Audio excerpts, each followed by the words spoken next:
पहला क्वेश्चन बताएंगे, क्या कह रहा है, ब्लीचिंग पाउडर का रासायनिक नाम यह भी है।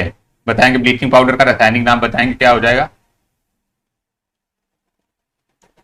हाँ जी बताएंगे, पहला क्वेश्चन क्या है हमारा, कह रहा है ब्लीचिंग पाउडर का रासायनिक नाम यह भी है। तो ब्लीचिंग पाउडर का रासायनिक नाम क्या हो जाएगा, कैल्शियम सल्फेट या हमारा कैल्शियम ऑक्सीक्लोराइड या सोडियम बाइकार्बोनेट या सोडियम क्लोराइड।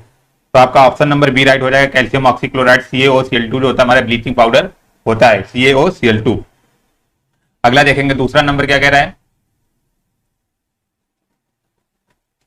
हाँ जी दूसरा नंबर बोल रहा है, कह रहा है 18 कैरेट सोने में खरे सोने का प्रतिशत, मीन खरे सोना मतलब कि प्योर गोल्ड कितना हो जाएगा। अच्छा हमें ये पता प्योर गोल्ड जो होता है हमारा कितना होता है, प्योर गोल्ड होता है 24 कैरेट। 24 कैरेट मीन्स मान लेंगे 100%, ठीक है। तो यहाँ से 1 कैरेट निकलेगा हमारा कितना, 100/24। अच्छा 18 कैरेट पूछा, 18 कैरेट में कितना हो जाएगा, 4 से काट देंगे, 4 से 6 ये चला जाएगा, कितना 25। 6 से 3 काट देंगे तो 75% आ जाएगा, ऑप्शन नंबर बी। क्योंकि प्योर कैरेट हमें पता है प्योर गोल्ड जो होता है हमारा 24 कैरेट का होता है, और 18 कैरेट में पूछा खरे सोने का 75%। अच्छा पूछ ले इसमें कि और मतलब गैर धातु कौन सी हो जाएंगी, तो हमारी 25% हो जाएंगी, जैसे तांबा वगैरह हो गया हमारी जो अन्य धातु है। अच्छा प्योर गोल्ड हमारा 75 है, तो बाकी जो बची धातु होंगी वो हमारी 25%।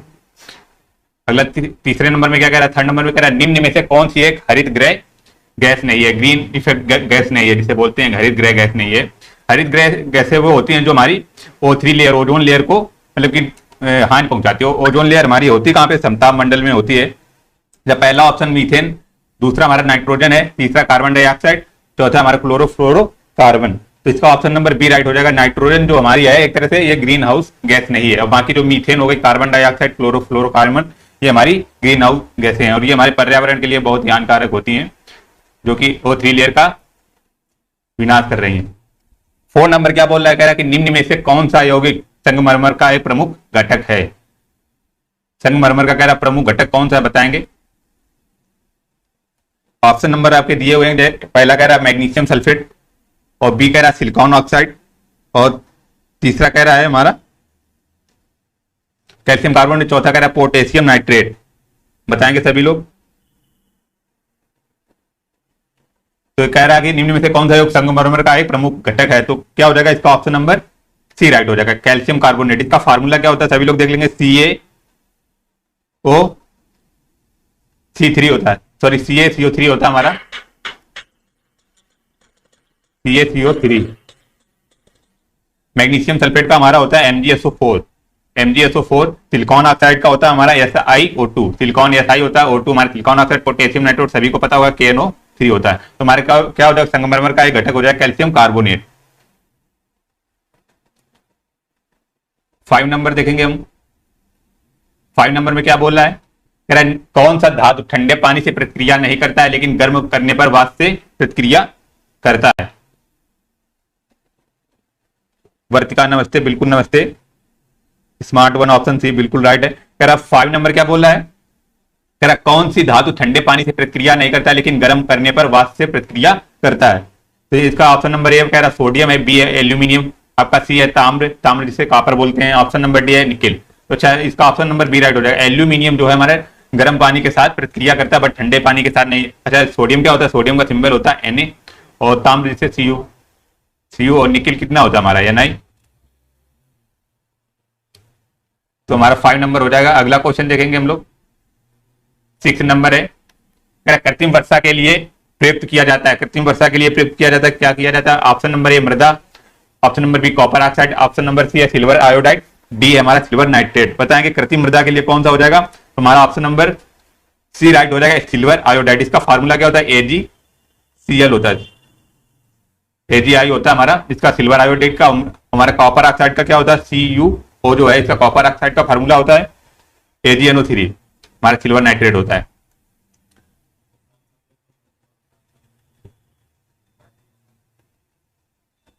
अगला क्वेश्चन 7 नंबर क्या बोला, अभी ऐसे बताया था, दूसरा नंबर क्वेश्चन था, इसमें बोला 18 कैरेट सोने में तांबा या चांदी जैसी अन्य धातुओं का कितने प्रतिशत होता है। अभी हमने बताया जो 24 कैरेट जो होता है हमारा प्योर गोल्ड होता है, ठीक है, प्योर होता है। अच्छा प्योर अभी हमने बताया 18 कैरेट में कितना हमारा 75% प्योर था, तो 25% क्या हो जाएगा, 25% बताया अदर धातु जैसे तांबा और चांदी हो गए हमारी 25%। तो इसका ऑप्शन नंबर बी राइट हो जाएगा, 75% होता है हमारा प्योर, 18 कैरेट में, और 25% होता है हमारा अदर जो धातुएं होती हैं 25%। तो ऑप्शन नंबर बी राइट हो जाएगा।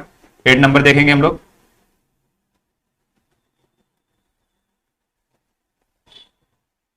हाँ जी, 8 नंबर क्या बोला है, कह रहा किस उद्देश्य से पोटेशियम ब्रोमाइड का प्रयोग किया जाता है।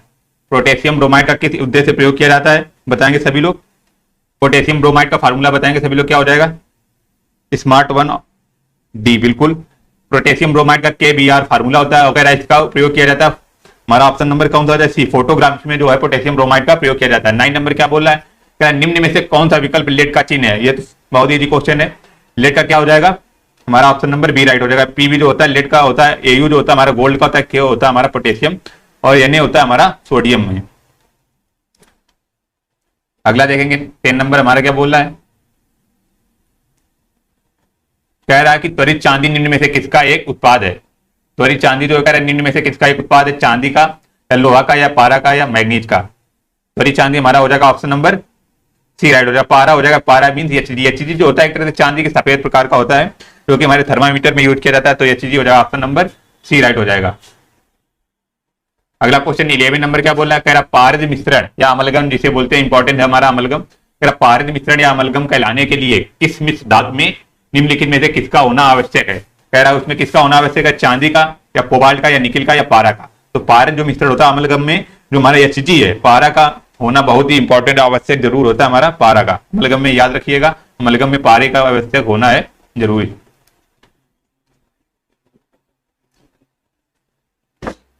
वीडियो को एक बार शेयर और लाइक जरूर कर दीजिएगा, और जो आप PT की तैयारी करें तो बिल्कुल आप इसको चैनल को सब्सक्राइब जरूर कर लेंगे। हाँ जी, 12 नंबर क्या बोला है, निम्न में से कौन सा तत्व तांबे को, कह रहा तांबे को उसके यौगिक से विस्थापित कर सकता है, बताएंगे सभी लोग। ऑप्शन नंबर ए चांदी, ऑप्शन नंबर बी है जस्ता, ऑप्शन नंबर सी है सोना, ऑप्शन नंबर डी हमारा पारा। कौन सा तत्व तांबे को उसके यौगिक से विस्थापित कर सकता है, बताएंगे सभी लोग। तो इसका ऑप्शन नंबर ए राइट हो जाएगा। चांदी जो है उसको तांबे को उसके यौगिक से विस्थापित कर सकती है, याद रखिएगा, केवल तांबे को विस्थापित कर सकती है कौन सी, चांदी। 13 नंबर क्या बोल रहा है, हाँ जी 13 नंबर बोल रहा है सिलिकॉन क्या है। सिलिकॉन क्या है हमारा, तो सिलिकॉन एक उपधातु है या धातु है, अधातु या नोबल गैस। तो सिलिकॉन जो हमारी एक उपधातु है। उपधातु मीन होती है जिसमें धातु और अधातु दोनों का गुण होता है, उसे हम बोलते हैं क्या, उपधातु। तो सिलिकॉन हमारी क्या उपधातु है।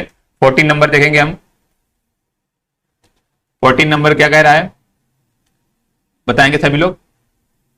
कह रहा है निम्न में से कौन सी धातु सबसे अधिक आघातवर्ध होती है। मेलिएबल मीन्स होता है कि मतलब जो लचीली या मतलब कि कठोर ना हो, उसे हम बोलते हैं मेलिएबल या आघातवर्ध। पहला कौन सी धातु है, ऑप्शन नंबर ए तांबा और एल्यूमिनियम, ऑप्शन नंबर बी है हमारा लोहा और एल्यूमिनियम, ऑप्शन नंबर सी है जस्ता और सीसा, डी बोल रहा है हमारा कौन सा, सोना और चांदी। तो इसका सबसे मेलिएबल लचीली धातु जो होती है हमारी ऑप्शन नंबर डी सोना और चांदी हो जाएगा, क्योंकि देखा होगा सोना और चांदी जो है जल्दी टूटता नहीं, वो लचीला होता है, इसीलिए इसके हमारे ऑर्नामेंट्स या आभूषण बनाए जाते हैं। ऑप्शन नंबर डी राइट हो जाएगा।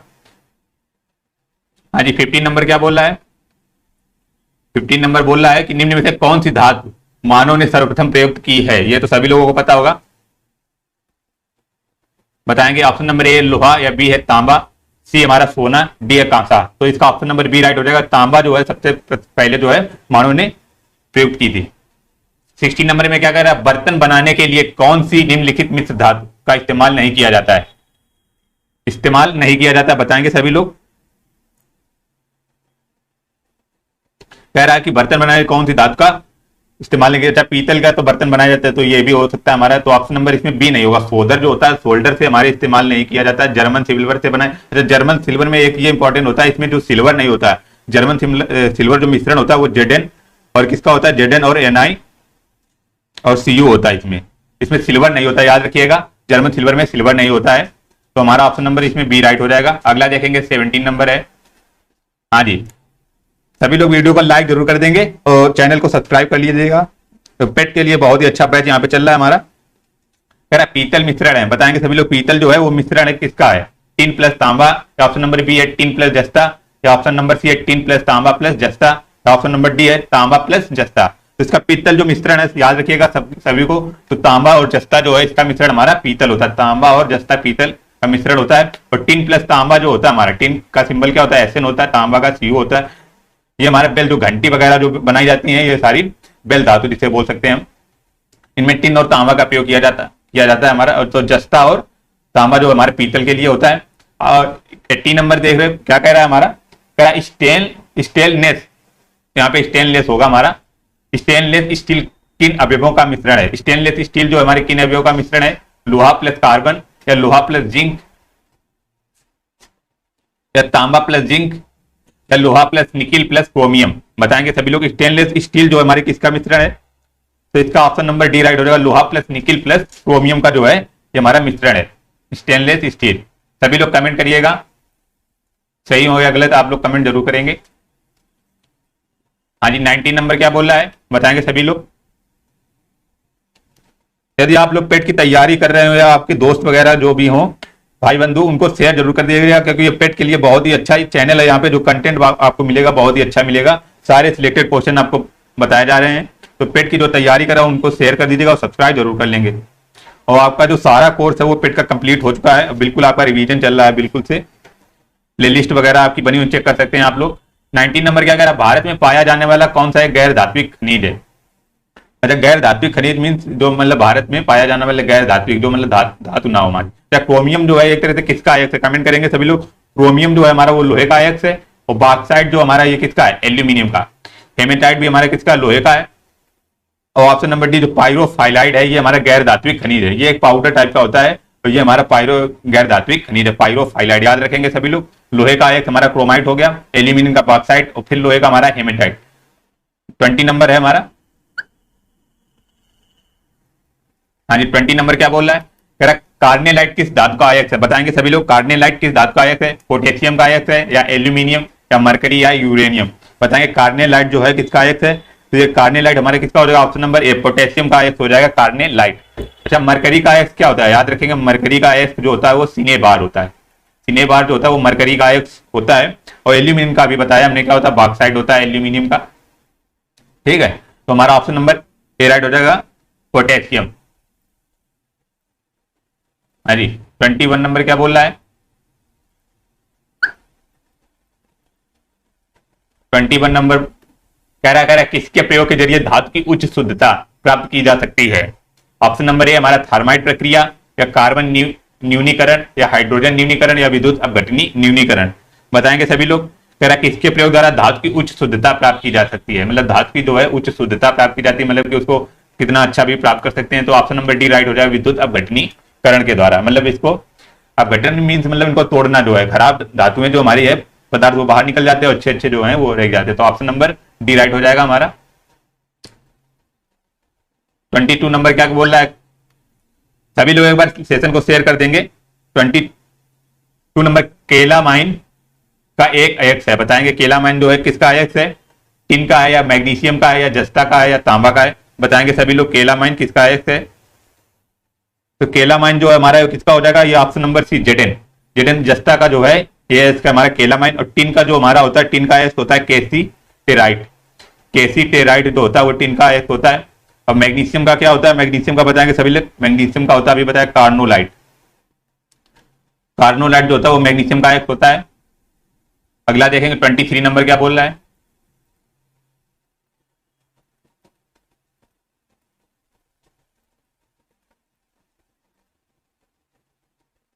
ट्वेंटी थ्री नंबर बोल रहा है, अगर हम एल्यूमिनियम का सबसे महत्वपूर्ण अयस्क का नाम बताएंगे। अभी बताया सभी लोगों को, जस्ट अभी क्वेश्चन बताया हमारा। तो क्या हो जाएगा? ऑप्शन नंबर ए बॉक्साइट, या बी है कैलासाइट, या ऑप्शन नंबर डी कैलामाइन, या ऑप्शन नंबर डी है गैलेना।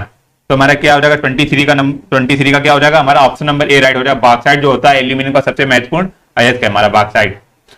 और कैलासाइट तो अभी बताया हमने किसका होता है? कैलेमाइन हमारा किसका होता है? कैलेमाइन हमारा होता है जस्ता का। और ये चेक कर लेना है, गैलेना शायद होता है एच जी मरकरी का होता है। और कैलसाइट अभी बताया हमने किसका होता है? कमेंट करेंगे सभी लोग, बताइएगा किसका होता है। 24 नंबर क्या कह रहा है? मोनोजाइट किसका अयस्क है? मोनोजाइट जो है वो किसका अयस्क है? बताएंगे सभी लोग। मोनोजाइट जो हो जाएगा हमारा option number A zirconium, C B हमारा थोरियम, या सी हमारा टाइटेनियम, या डी है लोहा। बताएंगे सभी लोग किसका हो जाएगा? ऑप्शन नंबर बी थोरियम का जो हो जाएगा वो हो जाएगा हमारा मोनोजाइट जो है थोरियम का अयस्क हो जाएगा। मैग्नेटाइट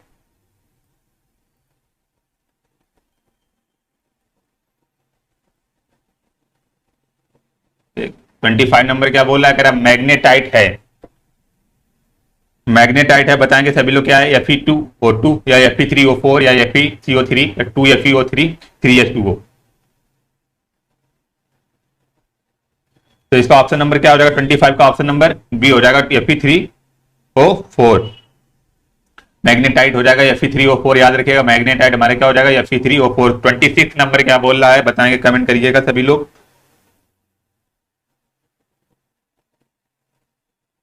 कह रहा है निम्न में से किन विकल्पों में केवल थर्मोसेटिंग प्लास्टिक उपस्थित है। थर्मोसेटिंग प्लास्टिक किसमें उपस्थित है, पॉलीथीन एवं मेलाइन, ऑप्शन नंबर बी पीवीसी एवं बैकलाइट, ऑप्शन नंबर सी हमारा पॉलीथीन एवं पीवीसी, ऑप्शन नंबर डी हमारा बैकलाइट एवं इपॉक्सी रेसिन। बताएंगे सभी लोग किसमें थर्मोसेटिंग प्लास्टिक उपस्थित है। थर्मोसेटिंग प्लास्टिक किसमें हो जाएगा, ऑप्शन नंबर डी राइट हो जाएगा, बैकलाइट एवं इपॉक्सी रेसिन जो है इसमें हमारा थर्मोसेटिंग प्लास्टिक है। 27 नंबर क्या कह रहा है, कह रहा है निम्न में से किस विकल्प का निर्माण काठ की लुगदी से किया जाता है। काठ की लुगदी से, वुड पल्प से किया जाता है, किसका बताएंगे, पॉलिस्टर या नाइलॉन या टेफ्लॉन या रियोन। तो इसका ऑप्शन नंबर क्या हो जाएगा, सी राइट हो जाएगा, रियोन से जो है हमारे काठ की लुगदी का जो है निर्माण किया जाता है रियोन से। ऑप्शन नंबर डी राइट हो जाएगा हमारा। अगला देखेंगे हम लोग, 28 नंबर है, क्या कह रहा है, 28 नंबर क्या कह रहा है, सिंथेटिक फाइबर के संबंध में निम्न में से कौन सा कथन गलत है। सिंथेटिक फाइबर के संबंध में कौन सा कथन गलत है, याद रखिए गलत पूछ रहा है। ऑप्शन नंबर ए है जो हमारे प्राकृतिक फाइबर से सस्ता है, या ऑप्शन नंबर बी है प्राकृतिक फाइबर से सख्त है, प्राकृतिक फाइबर से कम टिकाऊ है, या धोने तथा व्यवस्थित रखने में आसान है। सिंथेटिक फाइबर जो है इसके संबंध में गलत कथन कौन सा हो जाएगा, ऑप्शन नंबर सी राइट हो जाएगा। ऑप्शन नंबर सी, बाकी जो है हमारे सारे सही, प्राकृतिक फाइबर से सस्ता ये भी सही है, प्राकृतिक फाइबर से सख्त मीन्स होता मजबूत है ये भी सही है, तो धोने तथा व्यवस्थित रखने में आसान है सिंथेटिक फाइबर।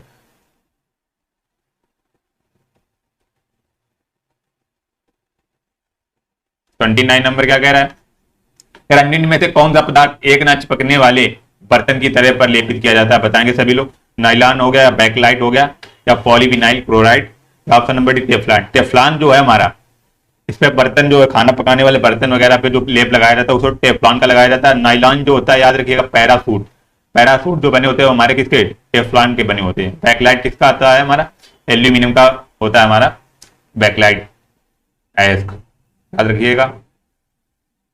30 नंबर क्या कह रहा है, कह रहा है कृत्रिम सिल्क के रूप में कौन सा सिंथेटिक फाइबर जाना जाता है। कह रहा है कृत्रिम सिल्क के रूप में कौन सा सिंथेटिक फाइबर के रूप में जाना जाता है, बताएंगे सभी लोग,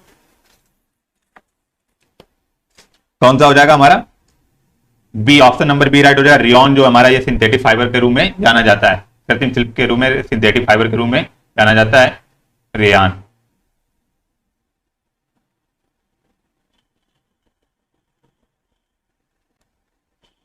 थर्टी 31 नंबर क्या कह रहा है, निम्न में से कौन एक थर्मोसेटिंग प्लास्टिक है, पॉलीथीन या बैकलाइट या पीवीसी या पॉलिस्टर। बताएंगे सभी लोग, तो थर्मोसेटिंग प्लास्टिक हो जाएगा हमारा पॉलिस्टर। पॉलिस्टर जो है एक तरह से थर्मोसेटिंग प्लास्टिक है, पॉलिस्टर।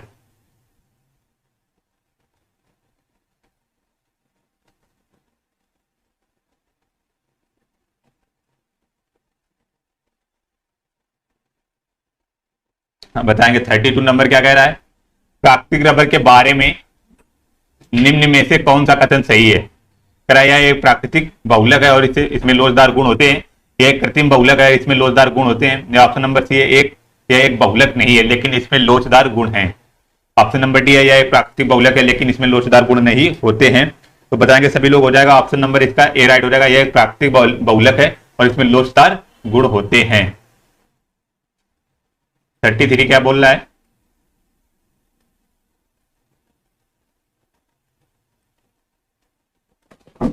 कह रहा है निम्न में से कौन उद्योगों में वाशिंग सोडा का प्रयोग नहीं होता। कह रहा है निम्न में से कौन से उद्योगों में वाशिंग सोडा का प्रयोग नहीं होता, शीशे के उद्योग में या बोरेक्स के उत्पादन में या पानी के स्थायी खारेपन को हटाना, या ऑप्शन नंबर डी हमारे रासायनिक उद्योगों में ऑक्सीडाइजिंग एजेंट के रूप में। बताएंगे सभी लोग, किसमें कह रहा वाशिंग सोडा का प्रयोग नहीं होता, तो इसका ऑप्शन नंबर डी राइट हो जाएगा, रासायनिक उद्योगों में ऑक्सीडाइजिंग एजेंट के रूप में जो है हमारा वाशिंग सोडा का प्रयोग नहीं होता है। 34 नंबर क्या कह रहा है, कह रहा भारतीय रासायनिक प्रौद्योगिकी संस्थान Indian institute of chemical technology कहाँ स्थित है, बताएंगे सभी लोग। इंपॉर्टेंट क्वेश्चन है ये हमारा। कह रहा भारतीय रासायनिक प्रौद्योगिकी संस्थान कहाँ पे है हमारा, तो इसका ऑप्शन नंबर सी राइट हो जाएगा। हैदराबाद में जो हमारा है भारतीय रासायनिक प्रौद्योगिकी संस्थान स्थित है। सभी लोग एक बार वीडियो को लाइक कर देंगे और शेयर जरूर कर देंगे। चैनल को जिन्होंने सब्सक्राइब नहीं किया सब्सक्राइब कर लेंगे। 35 नंबर क्या कह रहा है, भारी मशीनों में किसको लुब्रिकेंट के रूप में प्रयोग किया जाता है, बताएंगे। बहुत ही इंपॉर्टेंट क्वेश्चन है ये हमारा। इसको लुब्रिकेंट मीन्स होता है कि जो मतलब चिकनाई वगैरह उसी को बोलते हैं लुब्रिकेंट, जो मतलब चिकनाहट पैदा करते हैं उन्हें लुब्रिकेंट बोलते हैं। तो इसका ऑप्शन नंबर ए राइट हो जाएगा। ग्रेफाइट, ग्रेफाइट जो होता है एक तरह से चिकना होता है, और यही हमारा जो पेंसिल की जो नोक होती है उसी में लगा होता है ग्रेफाइट। 36 नंबर क्या बोल रहा है, हाँ जी, कह रहा कार्बन का अपर रूप जो विद्युत व उष्मा का सुचालक है तथा उत्तम लुब्रिकेंट है।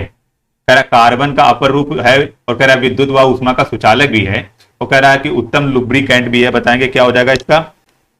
इसका option number A charcoal, B है ग्रेफाइट, या डी सी है हीरा, या डी है लैम्पब्लैक। तो इसका ऑप्शन नंबर बी राइट हो जाएगा। ग्रेफाइट अभी हमने बताया। ग्रेफाइट जो है विद्युत का सुचालक मीन्स होता है कि जैसे विद्युत इसे गर्म करेंगे ये उष्मा से ये भी गर्म हो जाएगा, विद्युत का सुचालक, इसमें करंट भी फ्लो होगी हमारी, तो ये सुचालक भी है और ये हमारा कार्बन का अपर रूप भी है, याद रखिएगा। 38 नंबर क्या बोल रहा है, कह रहा है जब जल स्वयं रासायनिक रूप से किसी तत्व या खनिज के साथ मिलता है तो उसे कहते हैं। कह रहा है जब जल जो है स्वयं रासायनिक रूप से किसी तत्व या खनिज के साथ मिलता है तो उसे कहते हैं कार्बोनेट या विसिलिकेशन या जलयोजन या ऑक्सीकरण। बताएंगे।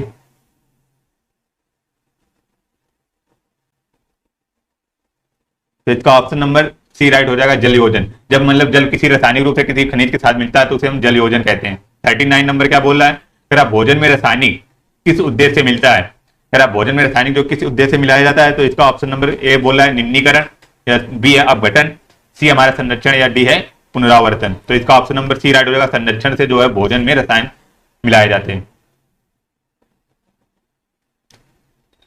40 नंबर क्या बोल रहा है, कह रहा संश्लिष्ट अपमार्जक के बारे में निम्न में से कौन सा कथन सही है। सिंथेटिक डिटर्जेंट के बारे में कौन सा कथन सही है। ऑप्शन नंबर ए, ये मृदु और कठोर जल दोनों के साथ काम करते हैं। अच्छा, मृदु और कठोर जल का फार्मूला क्या होता है, D2O जो हमारा होता है कठोर जल का होता है, जो जल होता है हमारा H2O होता है। कह रहा है कठोर जल से काम नहीं करते हैं। ऑप्शन नंबर सी है केवल कठोर जल में काम करते हैं, या ऑप्शन नंबर डी है केवल मृदु जल में काम करते हैं। बताएंगे 40 का क्या हो जाएगा, तो इसका ऑप्शन नंबर ए राइट हो जाएगा। ये मृदु और कठोर जल दोनों के साथ काम करते हैं। जो सिंथेटिक डिटर्जेंट जो होते हैं हमारे, वो मृदु और कठोर जल दोनों के साथ काम करते हैं। 41 नंबर देखिएगा, कह रहा पानी को शुद्ध करने के लिए आमतौर पर इस्तेमाल किया जाने वाला रासायनिक तरीका निम्न में से कौन सा है। पानी को शुद्ध करने के लिए बताएंगे सभी लोग। शीत निष्क्रियता या उत्खनन है, या क्लोरीनीकरण है, या अनाइट्रीकरण है। बताएंगे सभी लोग। जो पानी को मतलब फिल्टर करेंगे तो उसका क्या हो जाएगा, आप लोगों को सभी को पता होगा कि ऑप्शन नंबर सी राइट हो जाएगा, क्योंकि पानी में जो क्लोरीन मिलाने से पानी जो हमारा साफ हो जाता है, सारे बैक्टीरिया वगैरह मर जाते हैं, तो क्लोरीनीकरण हो जाएगा।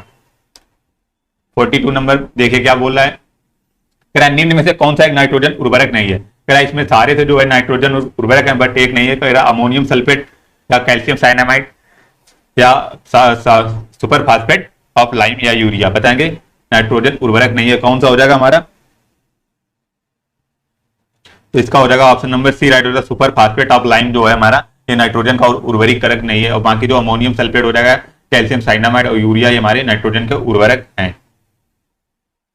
33 नंबर क्या बोल रहा है, 43, हाँ जी, कह रहा है कि जल प्रक्रमण संयंत्रों में घुले हुए ठोस पदार्थ को हटाने के लिए क्या उपाय किए जाते हैं। कह रहा जल प्रक्रमण संयंत्रों में घुले हुए ठोस पदार्थ को हटाने के लिए क्या किया जाता है, ऑक्सीकरण और निस्पंदन, या सक्रिय कार्बन और एयर स्ट्रिपिंग, या रिवर्स ऑस्मोसिस आसवन और आयन एक्सचेंज, या ऑप्शन नंबर डी ऑक्सीकरण फिल्टर, या हरी रेत, या यांत्रिक फिल्टर।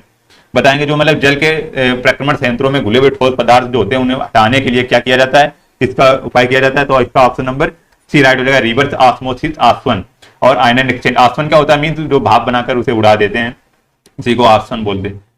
44 नंबर क्या बोल रहा है, हाँ जी, कह रहा समुद्र के पानी में द्रवीभूत मुख्य लवणों की पहचान कीजिए। बताइए, कह रहा द्रवीभूत मुख्य लवणों की पहचान कीजिए। Option number A sodium chloride, B है हमारा सोडियम सल्फेट, और कैल्शियम कार्बोनेट, पोटेशियम सल्फेट। बताएंगे सभी लोग। समुद्री में पानी में द्रवीभूत मूल्य लवणों की पहचान कीजिए। जो मतलब समुद्र के पानी में लवण जो पाए जाते हैं कौन कौन से हैं इसमें ये बताने हैं। तो इसमें सारे जो हमारे ऑप्शन नंबर सी राइट हो जाएगा। सोडियम क्लोराइड भी होता है हमारा, सोडियम क्लोराइड जिसे नमक बोलते हैं, सोडियम सल्फेट ये भी होता है, कैल्शियम फास्फेट जो मतलब पत्थर वगैरह निकलते हैं, पोटेशियम सल्फेट, ये सारे जो पदार्थ होते हैं हमारे, ये सब सारे जो समुद्र के पानी में पाए जाते हैं। 45 नंबर क्या बोल रहा है, कह रहा ऐसा उर्वरक जो 2 या 2 से अधिक प्राथमिक पोषक तत्वों की आपूर्ति करता है वह क्या कहलाता है। सरल उर्वरक या जैविक खाद या हरी खाद या मिश्रित उर्वरक, बताएंगे सभी लोग। कह रहा जो 2 या 2 से अधिक, याद रखिएगा जब भी बोल दे कहीं भी कुछ भी 2 या 2 से अधिक तो समझ लेना वो मिश्रण की बात कर रहा है। तो इसका ऑप्शन नंबर डी राइट हो जाएगा, मिश्रित उर्वरक। जो 2 या 2 से अधिक पोषक तत्व मिलाए जाएंगे तो वो हमारा मिश्रित उर्वरक होगा, ऑप्शन नंबर डी। पूजा पाल गुड मॉर्निंग, बिल्कुल 43 का सी बिल्कुल राइट है। 46 नंबर क्या बोल रहा है, कह रहा है जब पानी मिलाने के बाद मिश्रण में भारी घटक नीचे सतह पर बैठ जाता है तो इस प्रक्रिया को क्या कहते हैं, बताएंगे। बहुत ही इजी क्वेश्चन है, इंपॉर्टेंट क्वेश्चन है, ये हमारा क्लास 10th में है। कह रहा है कि जब मतलब पानी के मिलाने के बाद मिश्रण से भारी जो घटक होते हैं वो नीचे तली में बैठ जाते हैं तो उसे क्या बोलते हैं, उस प्रक्रिया को क्या बोलते हैं हम बताएंगे। तो इसको ऑप्शन नंबर सी राइट हो जाएगा, अवसादन। जो अवसादन जो होता है उसे हम बोलते हैं, यदि पानी में जो जितने भी बैक्टीरिया वगैरह होंगे, जो कठोर पदार्थ होंगे वो जो तली में बैठ जाएंगे उसे हम उस प्रक्रिया को हम अवसादन बोलते हैं। तो ऑप्शन नंबर सी राइट हो जाएगा। 47 क्या बोला है, कह रहा है कांच का कौन सा प्रकार उष्मा प्रतिरोधी है। कांच का कौन सा प्रकार जो है उष्मा प्रतिरोधी है, पोर्टल कांच या चकमक कांच या दुर्नम्य कांच या पाइरेक्स कांच। कह रहा कौन सा उष्मा प्रतिरोधी है। उष्मा प्रतिरोध का मतलब सभी लोग पता होगा कि विरोध जो करता है हमारा, रोकता है, उसे हम प्रतिरोध बोलते हैं, ठीक है। उष्मा का विरोधक जो होगा तो 47 का क्या हो जाएगा हमारा, पाइरेक्स कांच। हमारा ऑप्शन नंबर डी राइट हो जाएगा। पाइरेक्स कांच जो है वो हमारा उष्मा प्रतिरोधी होता है कांच का। ये इंपॉर्टेंट क्वेश्चन है 48 नंबर, सभी को पता होगा। जंग लगने पर लोहे का भार क्या होता है, बढ़ता है या घटता है या कोई परिवर्तन नहीं होता या परिवर्तन होता है, बताएंगे सभी लोग। कर लोहे जंग लगने पर लोहे का भार हमारा बढ़ता है, क्योंकि जंग लगने पर क्या होता है, जो ऑक्सीजन होती है और हमारा जो वाटर होता है, इन दोनों के मिश्रण से जो हमारे लोहे में जंग लग जाती है तो इसमें ऑक्सीजन थोड़ी जम जाती है तो इसका लोहे का भार बढ़ जाता है। 49 नंबर बोल रहा है, कह रहा जब लोहे की कील को जंग लग जाए तो कील का वजन क्या होगा। ऑप्शन नंबर ए हमारा बढ़ता है या घटता है, या ना बढ़ता है ना ही घटता है, इनमें से कोई नहीं। अभी बताया बिल्कुल जस्ट, तो ऑप्शन नंबर ए राइट हो जाएगा। लोहे की कील में जंग लग जाए तो हमारा क्या हो जाएगा, उसका वजन बढ़ता है, ये बताएंगे। 50 नंबर, फ्रिज में शीतलक है, नाइट्रोजन, ऑक्सीजन, क्लोरीन या फ्रेऑन। कह रहा फ्रिज में जो है शीतलक है तो बताएंगे क्या हो जाएगा, इसका ऑप्शन नंबर डी राइट हो जाएगा, फ्रीऑन। जो हमारा शीतलक जो मतलब उसे ठंडा करने की करता है उसी को हम फ्रीऑन बोलते हैं। और यहाँ से जो मतलब फ्रिज से गैस जो निकलती है वो हमारी नाइट्रोजन निकलती है, जो कि बहुत ही हानिकारक होती है हमारे वायुमंडल के लिए। 51 नंबर क्या बोल रहा है, कह रहा पानी की घरेलू आपूर्ति हेतु आर्सेनिक तत्व की अधिकतम अनुमत मात्रा कितनी होनी चाहिए, बताएंगे। ऑप्शन नंबर ए 0.005 ppm या 0.0550 ppm, बताएंगे। कह रहा पानी की घरेलू आपूर्ति आर्सेनिक तत्व की अधिकतम अनुमत मात्रा कितनी होनी चाहिए, इसका ऑप्शन नंबर बी राइट हो जाएगा, 0.050 ppm, 0.050 ppm। 52 क्या बोलेगा, 52 कह रहा कि निम्न में से कौन सा कठोर पानी में अधिक मात्रा में मौजूद है। कह रहा पानी में जो है अधिक मात्रा में मौजूद है कैल्शियम और मैग्नीशियम या कैल्शियम और पोटेशियम या पोटेशियम और मैग्नीशियम। ऑप्शन नंबर डी बोला सोडियम और कैल्शियम, तो इसका क्या हो जाएगा, तो इसका ऑप्शन नंबर बी राइट हो जाएगा। कैल्शियम और मैग्नीशियम जो है पानी में सबसे अधिक मात्रा में पाए जाते हैं, कैल्शियम और मैग्नीशियम, याद रखिएगा, कैल्शियम और मैग्नीशियम। पूजा पाल डी बिल्कुल। 53 क्या बोल रहा है, कह रहा निम्न में से कौन सा एक उर्वरक खनिज नहीं है। कह रहा है कौन सा एक उर्वरक खनिज नहीं है, और बाकी जो हमारे सारे नाइट्रेट हो जाएगा या फास्फोरेट हो जाएगा, टंगस्टन या पोटास, बताएंगे। तो इसका ऑप्शन नंबर सी राइट हो जाएगा। टंगस्टन जो है एक तरह से ये हमारी धातु है तो ये हमारे बल्ब के तार में जो है यूज की जाती है। नाइट्रेट हो गया और हमारे फास्फेट और पोटास जो है एक तरह से ये सारे उर्वरक है। 54 क्या बोल रहा है, कह रहा है दो विभिन्न प्रकार के पदार्थों के कण को स्वतः ही आपस में मिश्रित करने की प्रक्रिया को क्या कहते हैं, बताएंगे। कह रहा है जो मतलब कि दो विभिन्न प्रकार के पदार्थ के कण को स्वतः स्वयं मिलाने पे आपस में मिश्रित करने को क्या कहेंगे, option number C diffusion. Diffusion जो होता है वो दो मतलब कि विभिन्न प्रकार की पदार्थों के कण को जो मिला देंगे तो उसे हम डिफ्यूजन, उस प्रक्रिया को हम डिफ्यूजन बोलेंगे। 55 क्या बोल रहा है, कह रहा है खोज के संबंध में निम्न में से कौन सा कथन सही है। कह रहा है कोई निश्चित आकार नहीं होता परंतु निश्चित मात्रा होती है। कह रहा है ना निश्चित आकार और ना ही निश्चित मात्रा होती है। सी नंबर बोला निश्चित आकार परंतु निश्चित मात्रा नहीं। ऑप्शन नंबर डी है निश्चित आकार एवं निश्चित मात्रा। तो ठोस के संबंध में क्या होगा, ठोस कोई भी होगा, मीन्स कोई गुटका कुछ भी हो गया ठोस, वो उसका तो हमारे निश्चित आकार होगा और निश्चित मात्रा होगी। तो ऑप्शन नंबर डी राइट हो जाएगा। ठोस जो होगी उसकी नाम, उसका मतलब क्षरण भी नहीं होगा जल्दी, क्योंकि उसका निश्चित आकार और मात्रा जो है वो सेम होती है। राजवीर डी बिल्कुल, यू आर डी बिल्कुल राइट आंसर। पूजा पाल बिल्कुल राइट। अगला देखेंगे हम लोग 56 क्या बोल रहा है, कह रहा है निम्न में से कौन सी प्रक्रिया एक रासायनिक परिवर्तन नहीं है। ऑप्शन नंबर ए है पौधे में प्रकाश संश्लेषण या मोम का पिघलना या पानी का संघनन या पौधे में वाष्प उत्सर्जन। अच्छा, प्रक्रिया हमारी कौन सी होती है, एक रासायनिक परिवर्तन होता है, रासायनिक परिवर्तन, और एक कौन सा होता है हमारा भौतिक परिवर्तन। ठीक है, रासायनिक परिवर्तन और हमारा एक भौतिक परिवर्तन होता है। जो हमारा रासायनिक परिवर्तन जो होता है मतलब कि कोई एक अवस्था है उससे हम दूसरी अवस्था में जाएंगे तो उसको हम मतलब रिवर्सिफिकेशन नहीं कर सकते। एक बार गए तो हमारा एक ही बार जाएगा। जैसे हम बोल रहे हैं पटाखों का जलना, अच्छा पटाखे जो हमारे जल गए फिर दोबारा से तो पटाखे बन नहीं सकते हैं, तो हमारा वो रासायनिक परिवर्तन होता है। और भौतिक परिवर्तन जो होता है रिवर्सिबल, जो चेंज हो जाता है। जैसे बर्फ से पानी, जब बर्फ से पानी बनाएंगे तो ये बर्फ से पानी बन जाएगा, पानी से बर्फ भी बन जाएगा, तो ये हमारे भौतिक परिवर्तन। भौतिक परिवर्तन वो होते हैं जो इंटरचेंज हो जाते हैं, मतलब आपस में जो मतलब एक अवस्था से दूसरी अवस्था में जाएंगे फिर दोबारा उसी अवस्था में आ जाएंगे, वो भौतिक परिवर्तन होते हैं। रासायनिक परिवर्तन जो होता है एक बार हो गया तो हो गया फिर। तो इसमें क्या बोला, कौन सा रासायनिक परिवर्तन नहीं है, बाकी हमारे रासायनिक परिवर्तन है, बताएंगे। तो ऑप्शन नंबर ए राइट हो जाएगा, पौधे में प्रकाश संश्लेषण जो हमारा वो रासायनिक परिवर्तन नहीं है। और मोम का पिघलना, जो एक बार मोम का पिघलना जो है पिघल गई तो वो पिघल गई, फिर वो हमारी पौधे में वाष्प उत्सर्जन, जो वाष्प उत्सर्जन होता है जो मतलब एक तरह से जो वाष्प होती है वो ऊपर भाप की तरह उड़ जाती है। पानी का संघनन, संघनन भी हो गया, वो भी मतलब कि भाप बनकर उड़ना। तो ऑप्शन नंबर इसका ए राइट हो जाएगा। और पौधे में प्रकाश संश्लेषण हो जाएगा, ये हमारा भौतिक परिवर्तन। 57 नंबर बिल्कुल सेम क्वेश्चन अभी बताया हमका, निम्न में से कौन सा रासायनिक परिवर्तन है। तो हमारा इसमें अब ऑप्शन नंबर ए पटाखों का जलना है, मैग्नीशियम तार का गर्म होना, या कपड़े सुखाना, या पानी में चीनी का घुलना। तो हमारा ऑप्शन नंबर ए राइट हो जाएगा। हमने बताया कि जो भी एक बार चेंज हो गई फिर दोबारा उसी अवस्था में नहीं आएगी तो हमारे पटाखों का जलना हो जाएगा रासायनिक परिवर्तन। जब मैग्नीशियम का तार गर्म है तो बाद में ठंडा भी हो जाएगा। कपड़े सुखाना मतलब कपड़े सूख भी गए उसके बाद में गीले भी हो जाएंगे। पानी में चीनी का घुलना, ये भी हमारा क्या हो जाएगा, ये भौतिक परिवर्तन हो जाएगा। पानी में चीनी का घुलना, पटाखों का जलना जो है हमारा एक तरह रासायनिक परिवर्तन है। पानी में चीनी का घुलना हम अलग भी कर सकते हैं इसके मिश्रण को।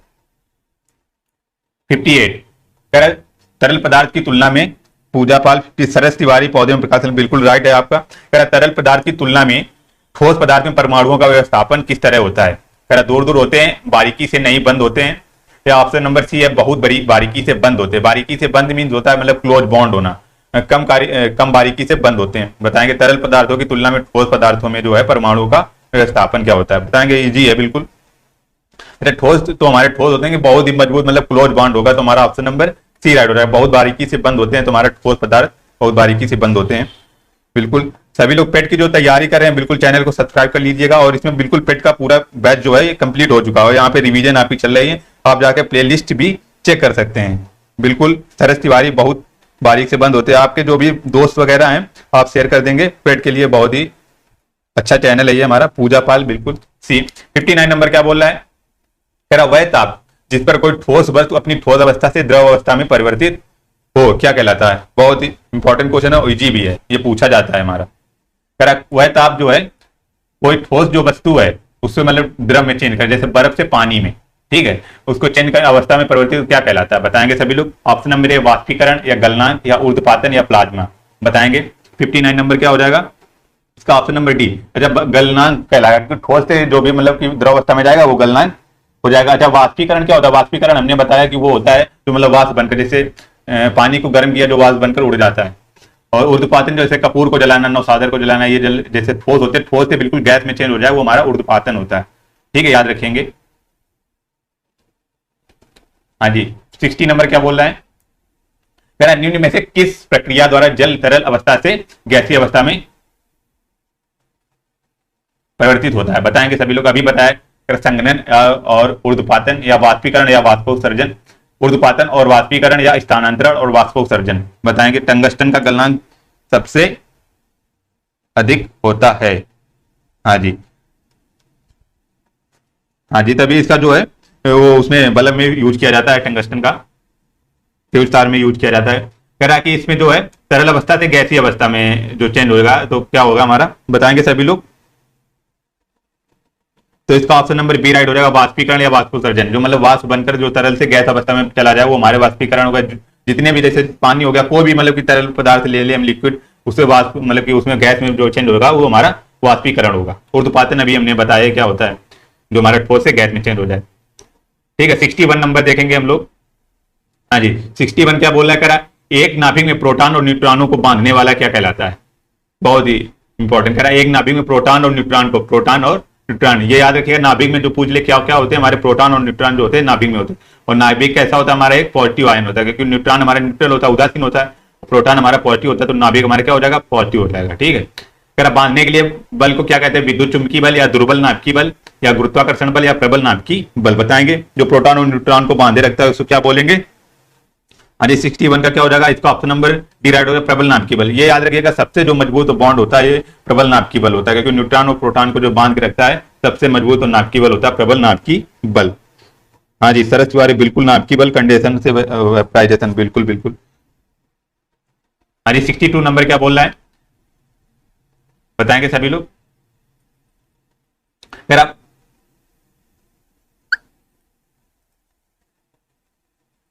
कह रहा 62 नंबर बोल रहा है, कह रहा प्रोटियम, ड्यूटेरियम और ट्राइटियम को निम्न में से किस श्रेणी में रखा जाता है। कह रहा प्रोटियम और ड्यूटेरियम और ट्राइटियम किसकी श्रेणी में रखा जाता है, आइसोटोप या आइसोबार या आइसोफोमर या आइसोसोकर। बताएंगे नाभिक में प्रोटॉन और न्यूट्रॉन होता है, जबकि इलेक्ट्रॉन नाभिक के चारों ओर चक्कर लगाता है, बिल्कुल। और इलेक्ट्रॉन पे जो होता है हमारा निगेटिव चार्ज होता है।